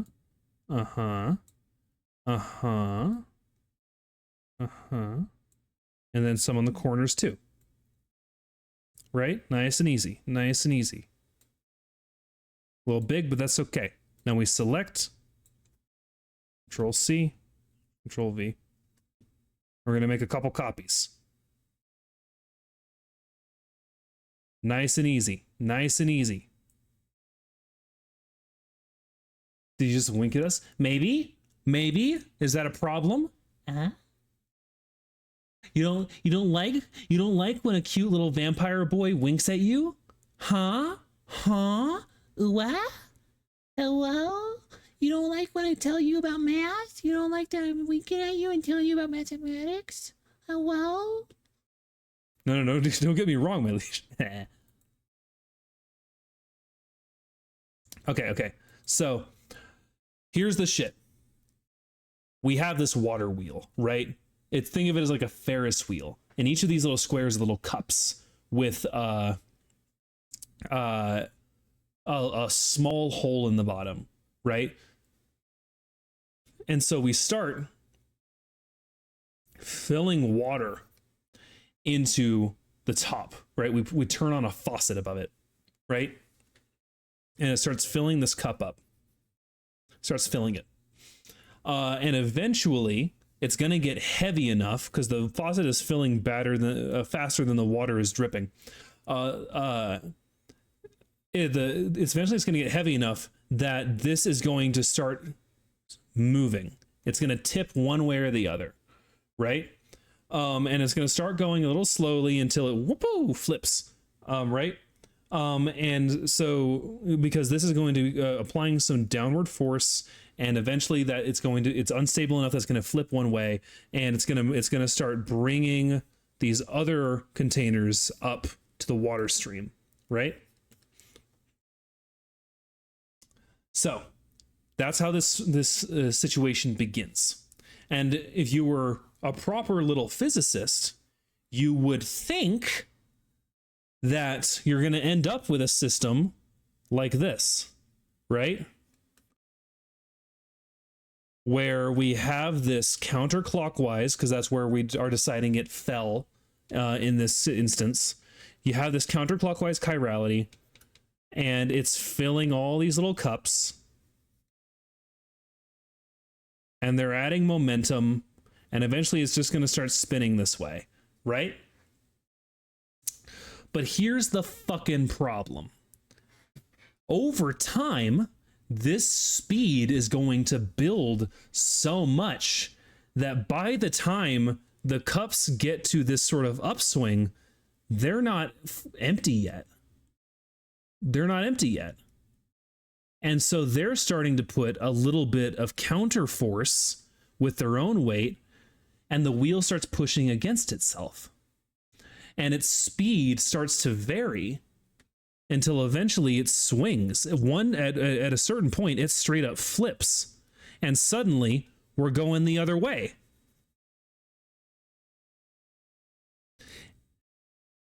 Right? Suddenly, we're going clockwise. We've swapped chirality. And again, this all makes perfect fucking sense. But physicists didn't like this at all because this wasn't predictable, right? You would think if I were to create a little dot here to represent like if I were to paint a little red dot on this one, you would think if we were measuring the speed, we would get perfect loops over time of position and speed. And the same number of loops even, like you would think it would be completely measurable. It's not. Instead, I'm going to read you the next passage about what this chart actually looks like, and then I'm going to pull up a video showing what it looks like and how it blew chaos wide the fuck open. Here we go.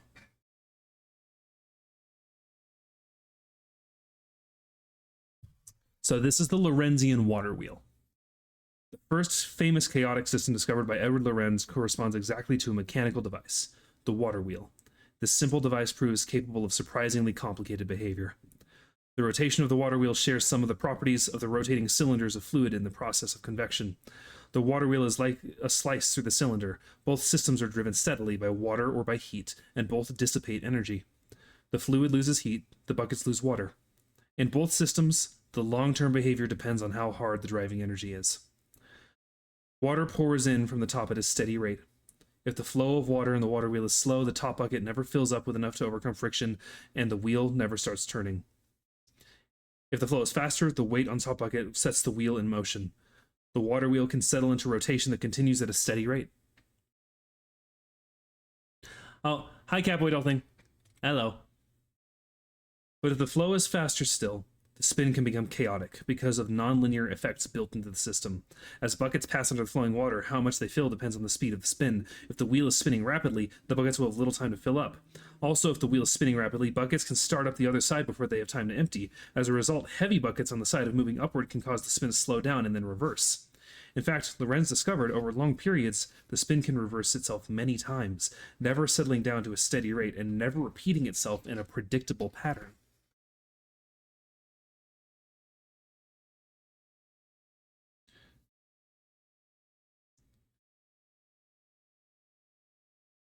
A physicist's intuition about such a simple mechanical system, his pre-chaos intuition, tells him that over a long term, if the stream of water never varied, a steady state would evolve. Either the wheel would rotate steadily or it would oscillate steadily back and forth, turning first in one direction then the other at a constant interval. Lorenz found otherwise. 3 equations with 3 variables completely describe the motion of this system.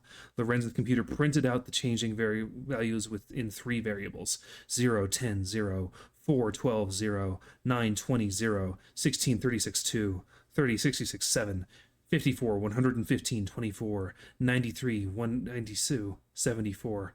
The 3 numbers rose and fell as imaginary time intervals ticked by: 5 time steps, 100 time steps, 1,000. To make a picture from the data, Lorenz used each set of 3 numbers as coordinates to specify the location of a point in 3-dimensional space.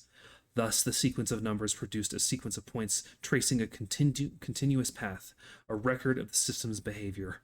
Such a path might lead to one place and stop, meaning that the system had settled down to a steady state where the variables for speed and temperature were no longer changing, or the path might form a loop, going around and around, meaning the system had settled into a pattern of behavior that would repeat itself periodically. Lorenz's system did neither. Instead, the map displayed a kind of infinite complexity. It had always stayed within certain bounds, never running off the page, but never repeating itself either. It traced a strange, distinctive shape, a kind of double spiral in 3 dimensions, like a butterfly with 2 wings, a shape signaling pure disorder, since no point or pattern of points had ever occurred. Yet it had also signaled a new kind of order. Years later, physicists would give wistful looks when they talked about Lorenz's paper and those equations, that beautiful marvel of a paper. By then, it was talked about as if it were an ancient scroll preserving secrets of eternity. In the thousands of articles that made up the technical literature of chaos, few were cited more than deterministic, non-periodic flow. For years, no single object would inspire more illustrations, even motion pictures, than the mysterious curve depicted at the end, the double spiral that became known as the Lorenz attractor. For the first time, Lorenz's pictures had shown what it meant to say, "This is complicated." All the richness of chaos was there. At the time, though, few could see it. Lorenz described it to Willem Malkus, a professor of applied mathematics at MIT. A gentlemanly scientist with the grand capacity for appreciating the work of colleagues. Malkus laughed and said, "Ed, we know very well that fluid convection doesn't do that at all. The complexity would surely be damped out." Malkus told him the system would settle down to steady, regular motion. "Of course, we completely missed the point," Malkus said a generation later.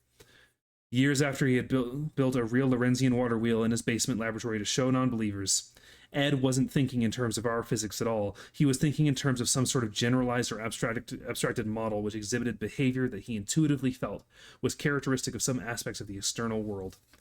He couldn't quite say that to us, though. It's only after the fact that we perceived that he must have held those views. A few laymen realized how tightly compartmentalized the scientific community had become, a battleship with bulkheads sealed against leaks.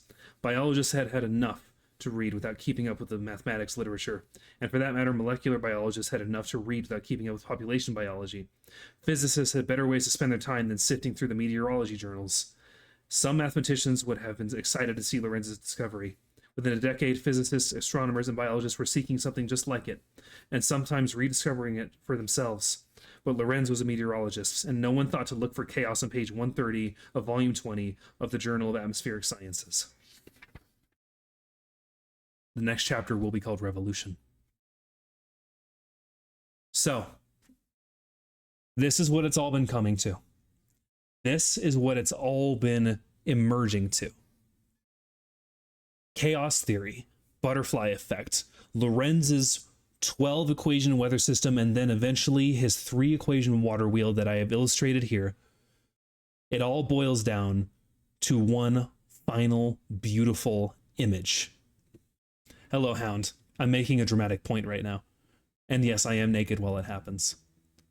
I'm going to pull up my window and I'm going to show you guys the Lorenz attractor. So remember, that water wheel was represented by 3 equations, and his little system printed out the 3 outputs of the equation at any given time. 10, 19, 40, 106, 3, 0. And he decided to plug those into a 3-dimensional coordinate plane and start drawing a line through those points, through those coordinates. And what emerged was the Lorenz attractor. I'm going to pull up a video.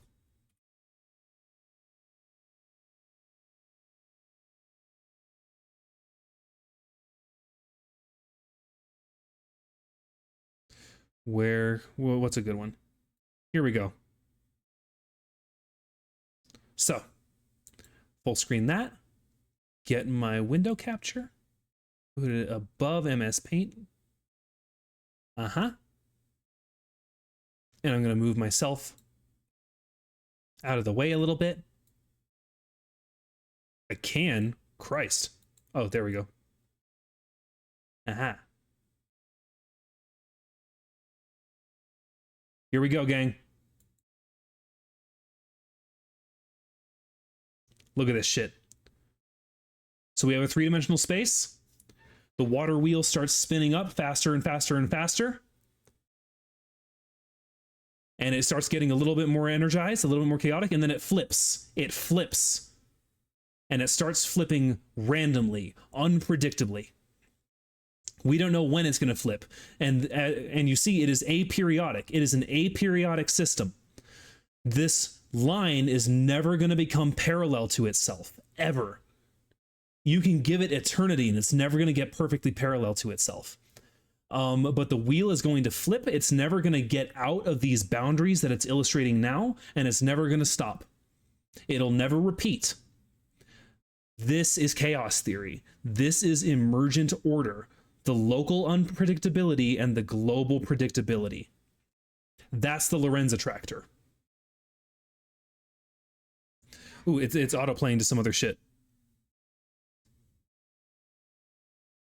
Ooh, phase portraits. We love phase portraits. If it will fucking load. These are different representations of different systems that also have this aperiodic predictability. This soft order. That's honestly what chaos theory is. It's soft order. Order that you can't tell what it's going to do tomorrow, but you know for a fact what it's going to look like in a year.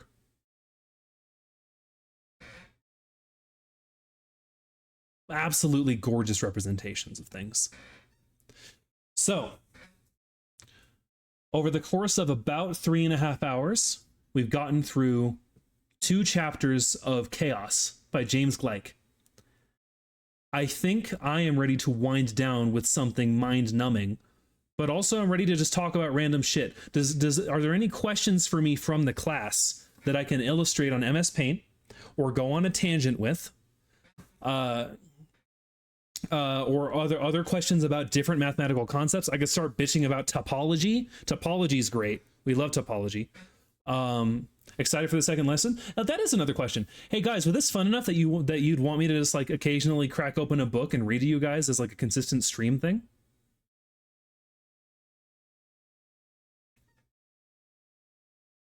Awesome, awesome. Can you do imaginary roots? Imaginary roots, I'm not actually so brushed up upon. I can tell you the basics of imaginary numbers. Do you like a physicist or something? This is insane. I'm reading from Chaos by James Gleick, which is a book from 1987 about the history of chaos theory as a field of mathematics. But when you start learning about these less boring, crunchy forms of mathematics, you can find things that are really, really passionate. Things that are really worth being passionate about. Can we talk about Pythagoreanism? Easy.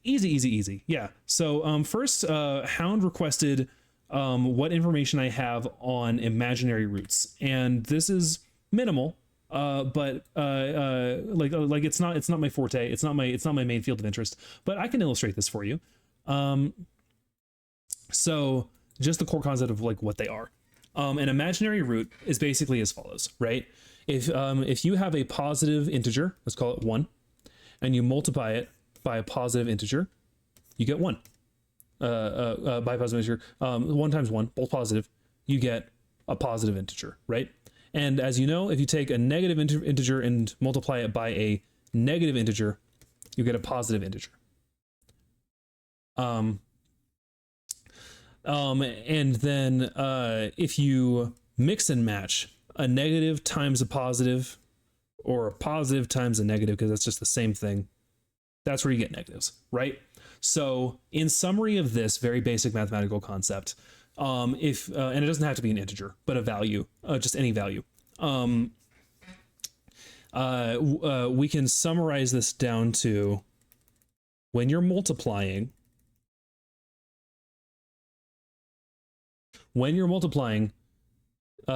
p times p, positive times positive, or negative times negative will always yield a positive, and then a positive times a negative will always yield a negative. That's our rule. Tune into a Dutch, I'm going to get a math lecture. Hi, Soup. I just got done with our reading of the first 2 chapters of Chaos by James Gleick and explaining a lot of chaos theory to people. And now we're going off of some tangents. So, this is what we know so far, right? Establishing the basics of talking about, we're trying to get to like imaginary roots, right? Here's the thing. What is a root, right? So first, if you were to square something, that is to multiply it by itself. 2 squared is 4 because it's 2 times 2. Easy. 3 squared is 9 because it's 3 times 3, right?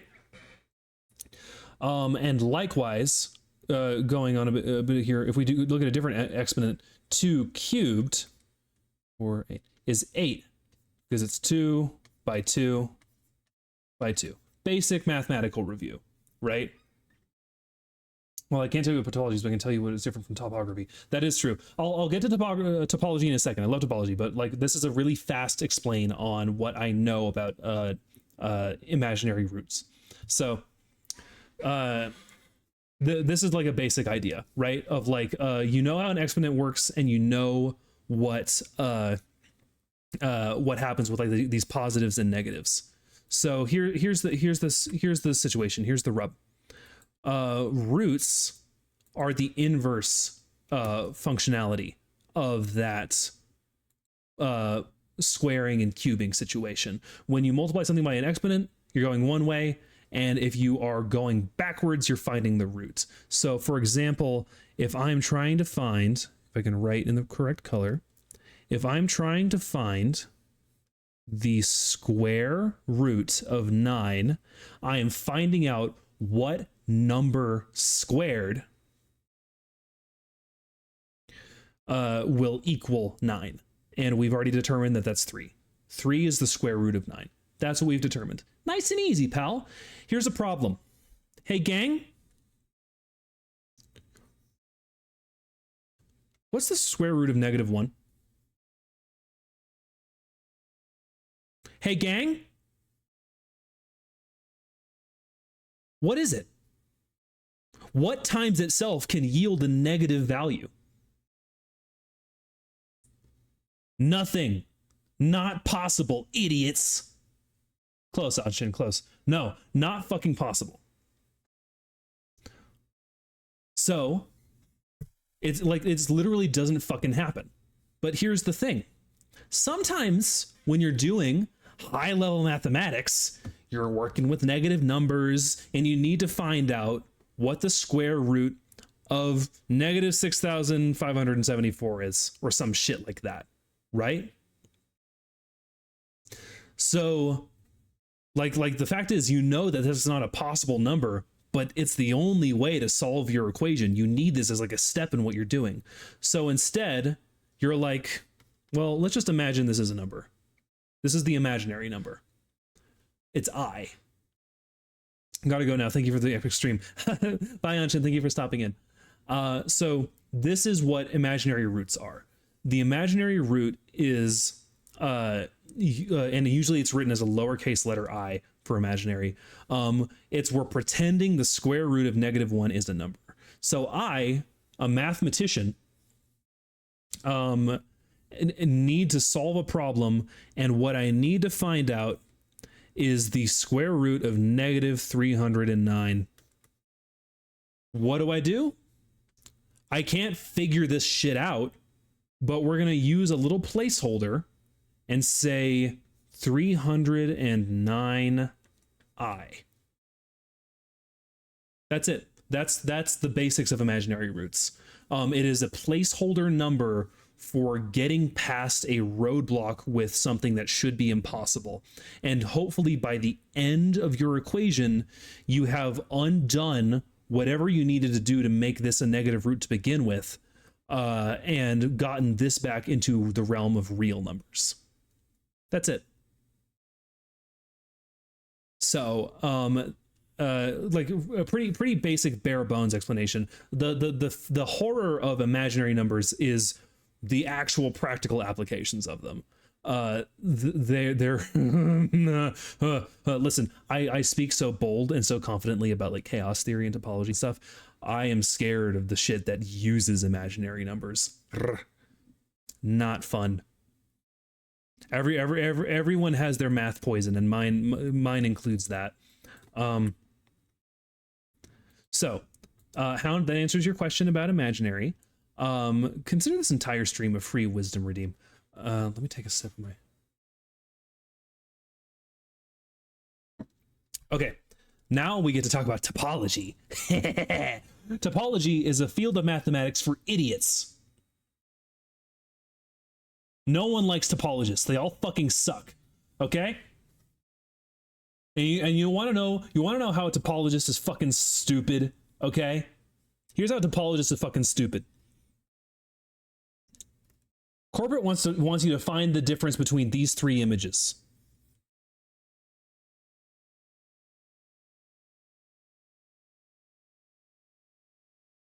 That's a donut.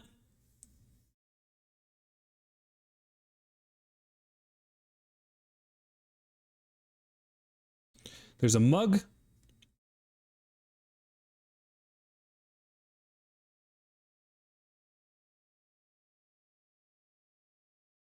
And here's a bendy straw.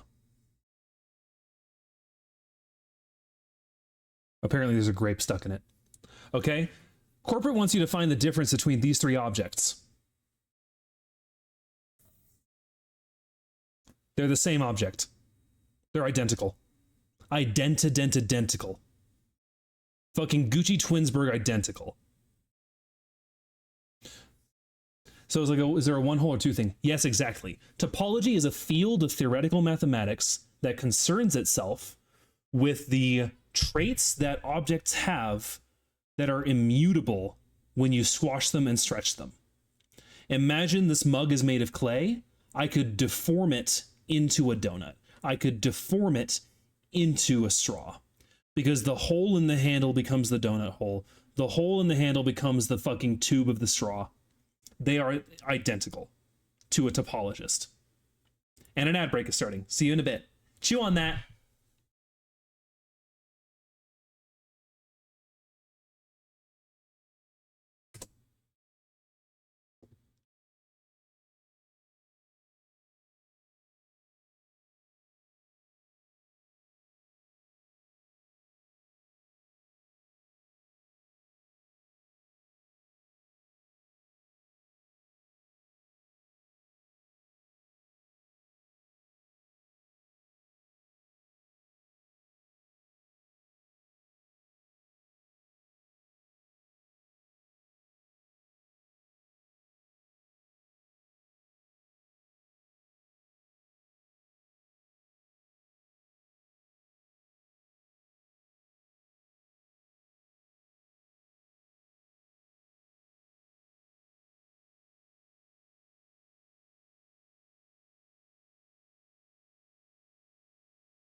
Welcome back.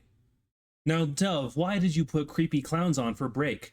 It's because topologists are a bunch of fucking clowns.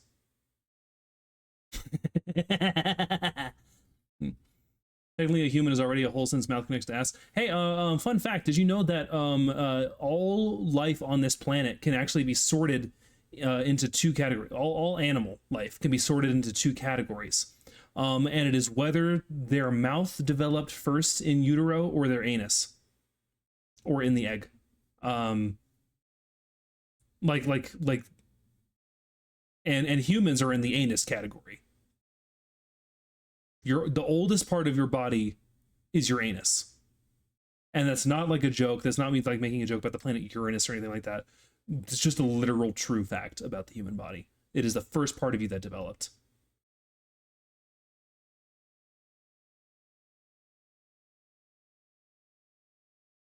Have fun with that. Anyway, so topology. Topology is a field of mathematics that concerns itself with the traits that are inherent to an object when you make it really malleable. So you don't tear it, you don't squish it, you don't glue it, and you don't make it self-intersect. Gotta go, but I have a lot of fun. Thanks for the lesson. Bye, Pedicure. Good to have you here, on. But basically, like, if you just make an object really squishy and you don't rip it and you don't damage it and you don't try to like stitch it together in some weird way, what are the traits that are always true of it no matter what you do to it? And you come up with like numbers of loops, numbers of sides, and numbers of holes. Those are kind of like the main things. Why is this important? It kind of explains gravity. It kind of explains gravity. But we have a lot of ground to cover between a mug is a donut is a straw, and this is how space-time works. But topology is like the baby's first steps towards understanding the shape of space-time, which many believe to be a sort of torus. But I'm going to get I'm going to hold your little hand, and I don't think we're going to get that far in today's stream because we have about 20 minutes left. But we are going to watch one of my favorite videos of all time together. This is becoming a watch party. So I'm going to go to gaming, and we're going to turn on my window capture in gaming and full screen it. Sorry, hun, we're not going to do Pythagoreanism today, but it is great. We do love it. Time for one of my favorite videos ever.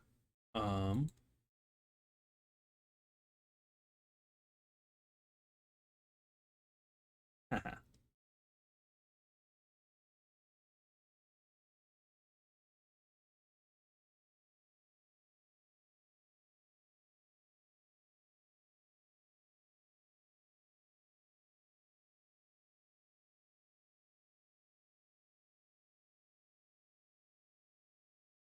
Mm-hmm.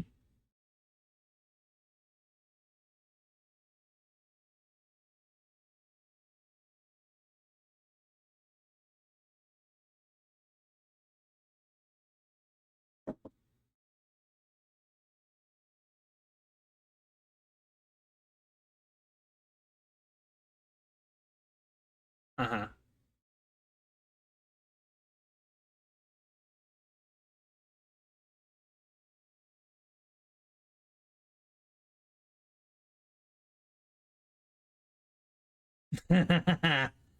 Try it, idiot.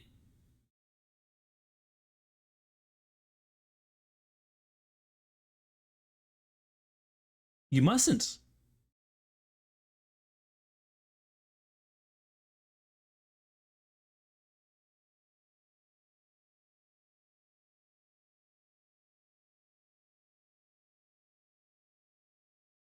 Uh-huh.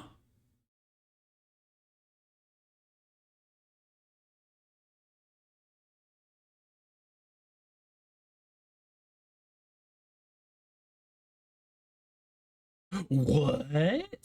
That's how you fucking do it, gamers.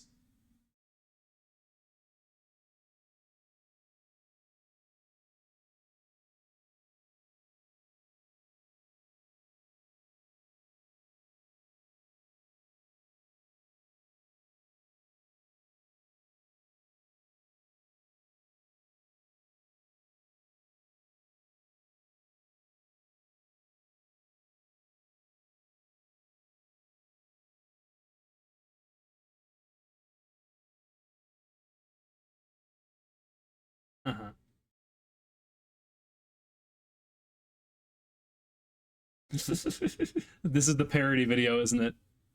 This video gained a little mimetic virality, and so this must be like the parody. Yeah, it's Hugbees, of course. I didn't even fucking look at the channel.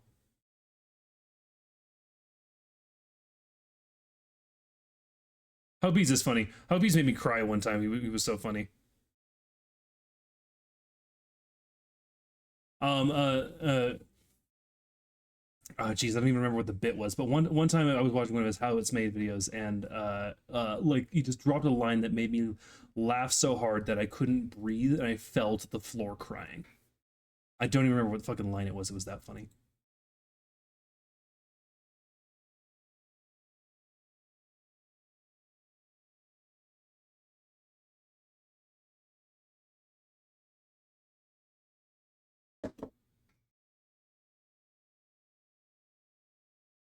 Uh huh.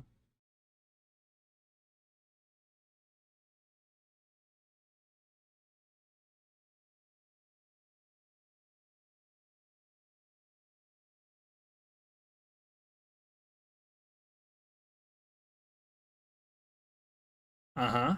How do you do it, gang?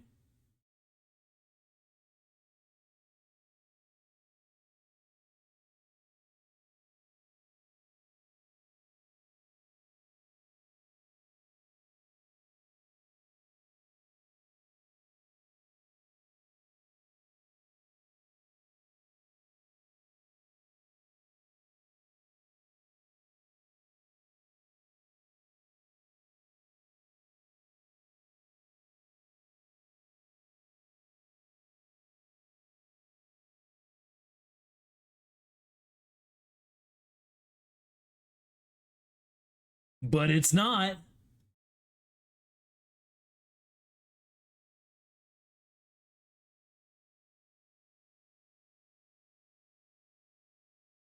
That's fucking right.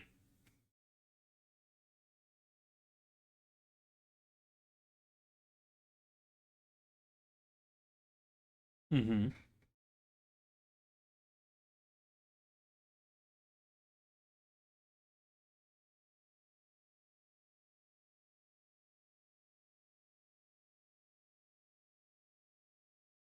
Yep, that's true. All monorails are true of that.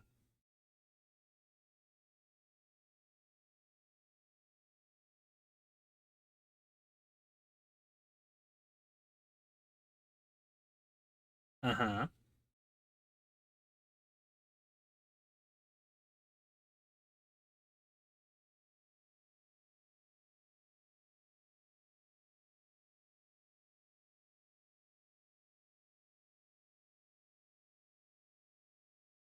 Uh huh. Now this is topology shit. This curve has a turning number and it's immutable. It will always have a turning number of 3.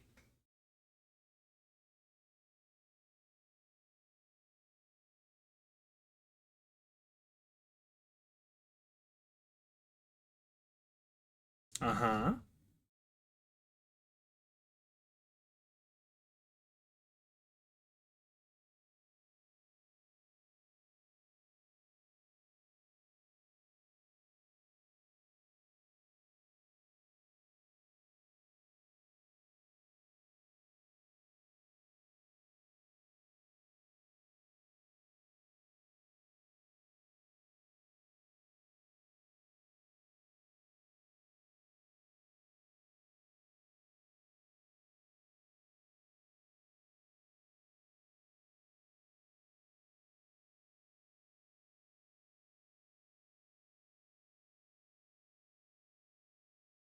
Makes sense?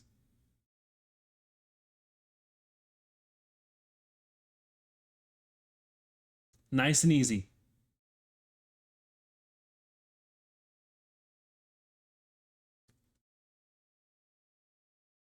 Listen, you gotta be with me here. You gotta be with me.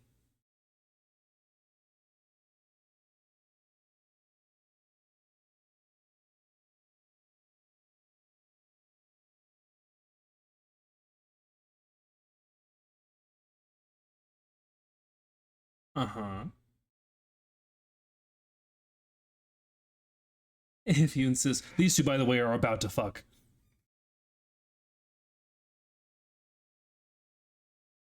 I get it, kind of. Good boy. Good boy.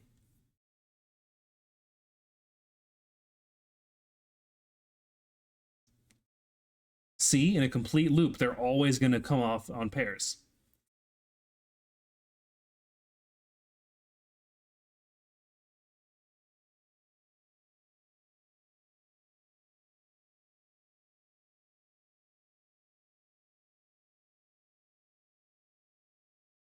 Yeah, one circle goes in one loop, so it has one turning number.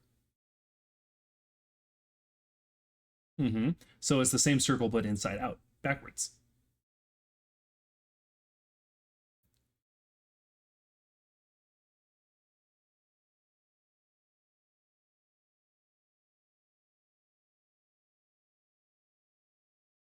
Exactly. There are different fucking circles.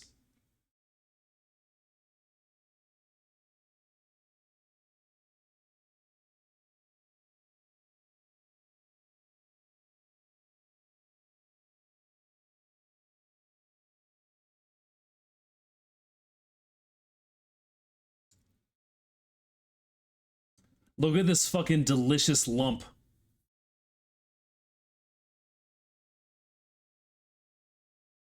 Look at him. Tasty. Delicious. Yeah.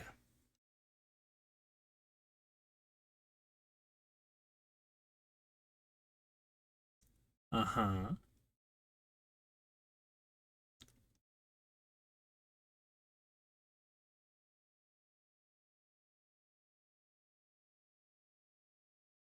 And they're paired.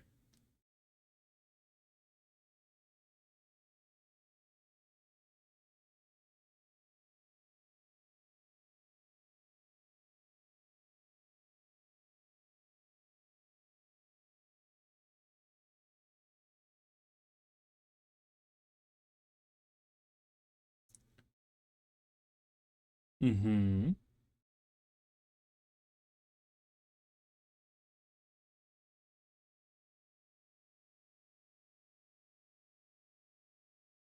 Yeah, it's like you can't conceptually do that without making a saddle.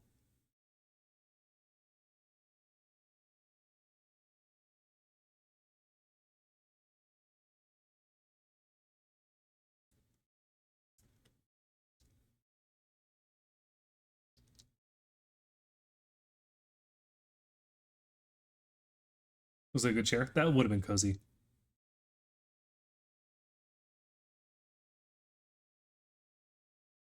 Time to sleep. Oh, good night, Eva. Ah.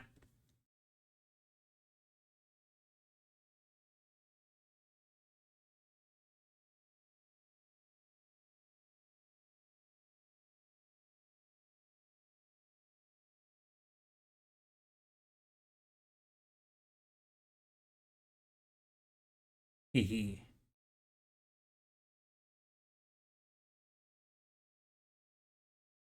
Hmm.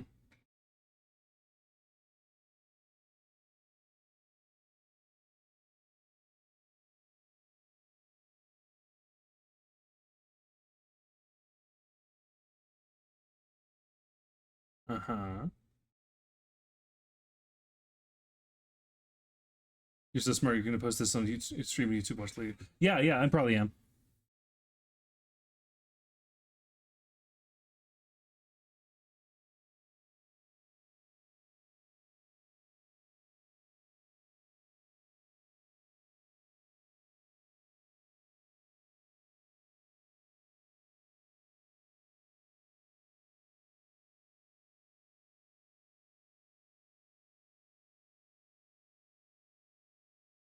Uh-huh.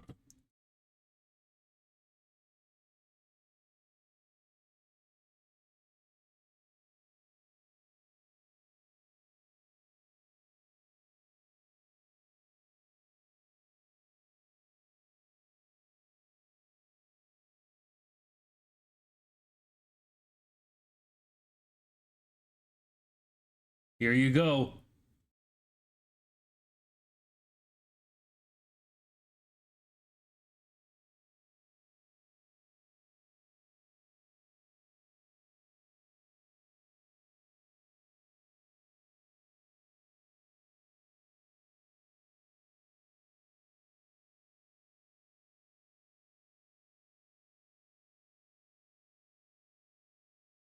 But you see,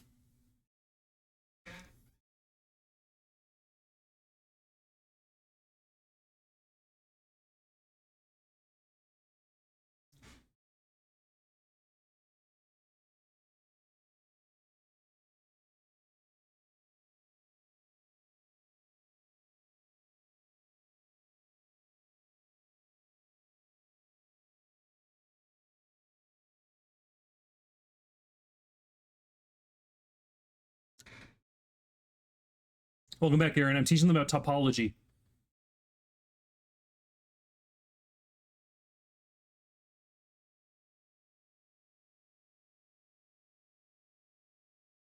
You see? Do you understand?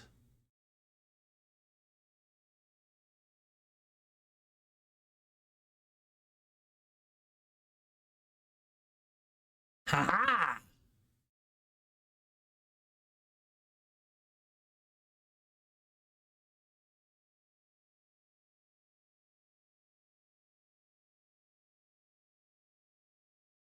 And this becomes a parity problem.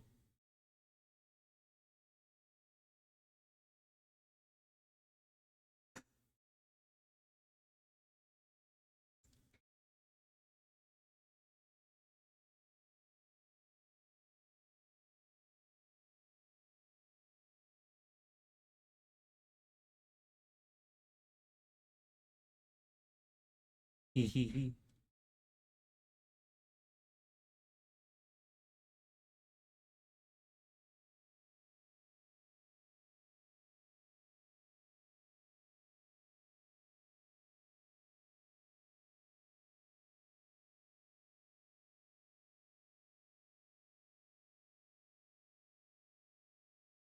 Check this out, gang.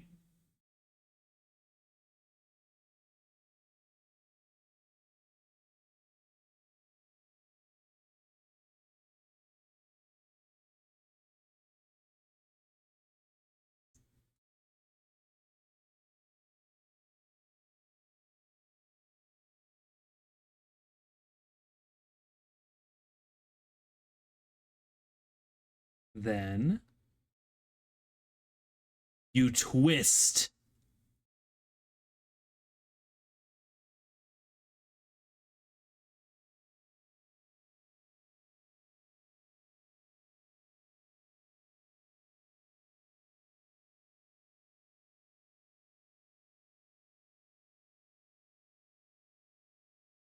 Booyah, motherfucker.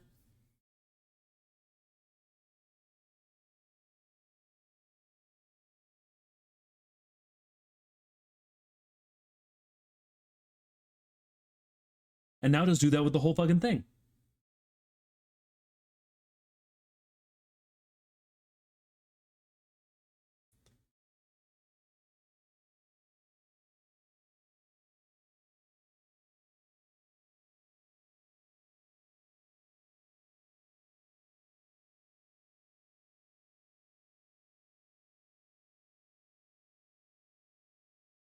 Right, right, okay, okay.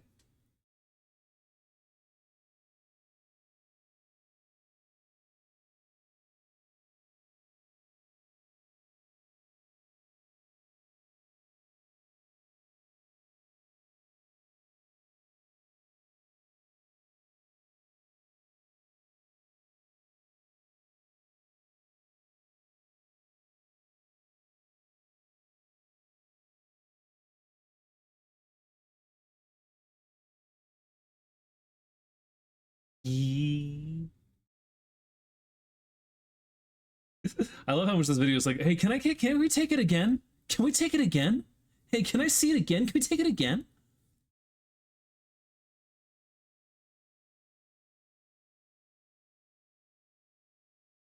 I was like, can I see it? Can I see it sideways? Let me see the whole thing.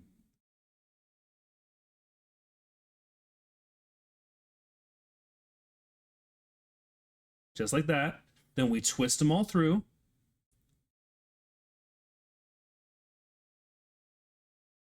Just like that. And just like that, we've turned it inside out.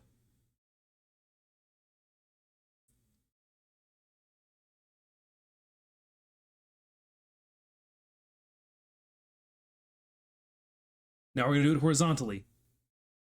Nice and easy. Look at this jean jacket shit.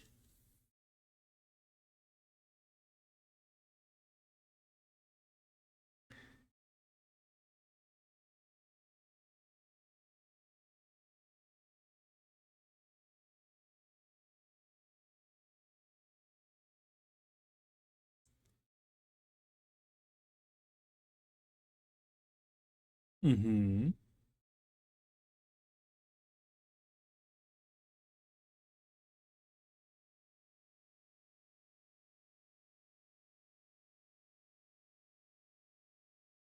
Powerful.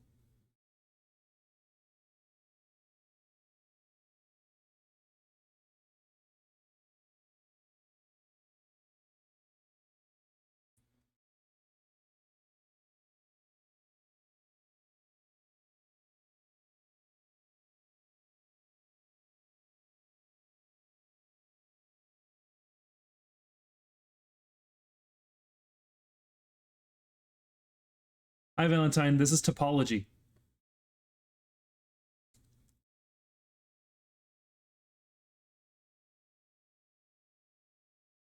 Oh, Eve, that's very sweet.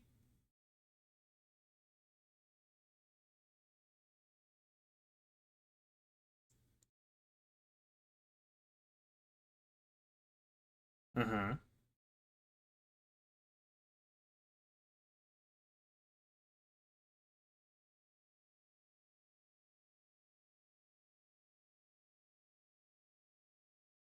And then it's as easy as just unraveling them, dog.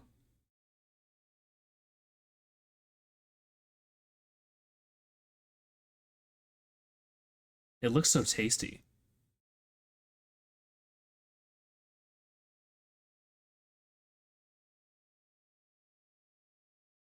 One last time. Encore, baby.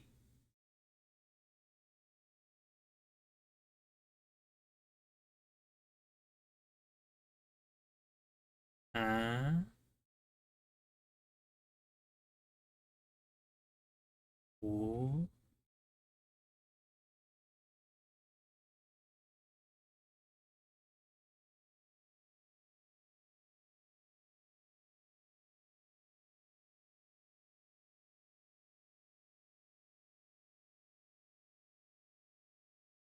That is topology, baby. And that's just the basic bitch shit. We love it. We love topology.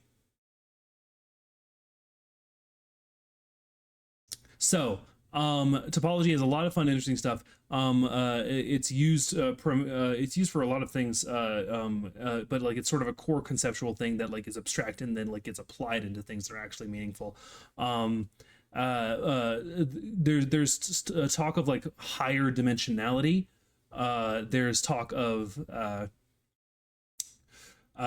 I really like to look at how topology interacts with like the nature of infinity and space time. Have you gotten into phase space yet? No, but I think that'll be something for next time. I love phase space. Okay, but that is pretty much all of our stream. Thank you all so much for coming, Valentine. I'm sorry you came in just long enough to like get the tail end of a math lesson, but it seems like math lesson was a very fun and successful stream, and I'm going to do this again sometime. Bye.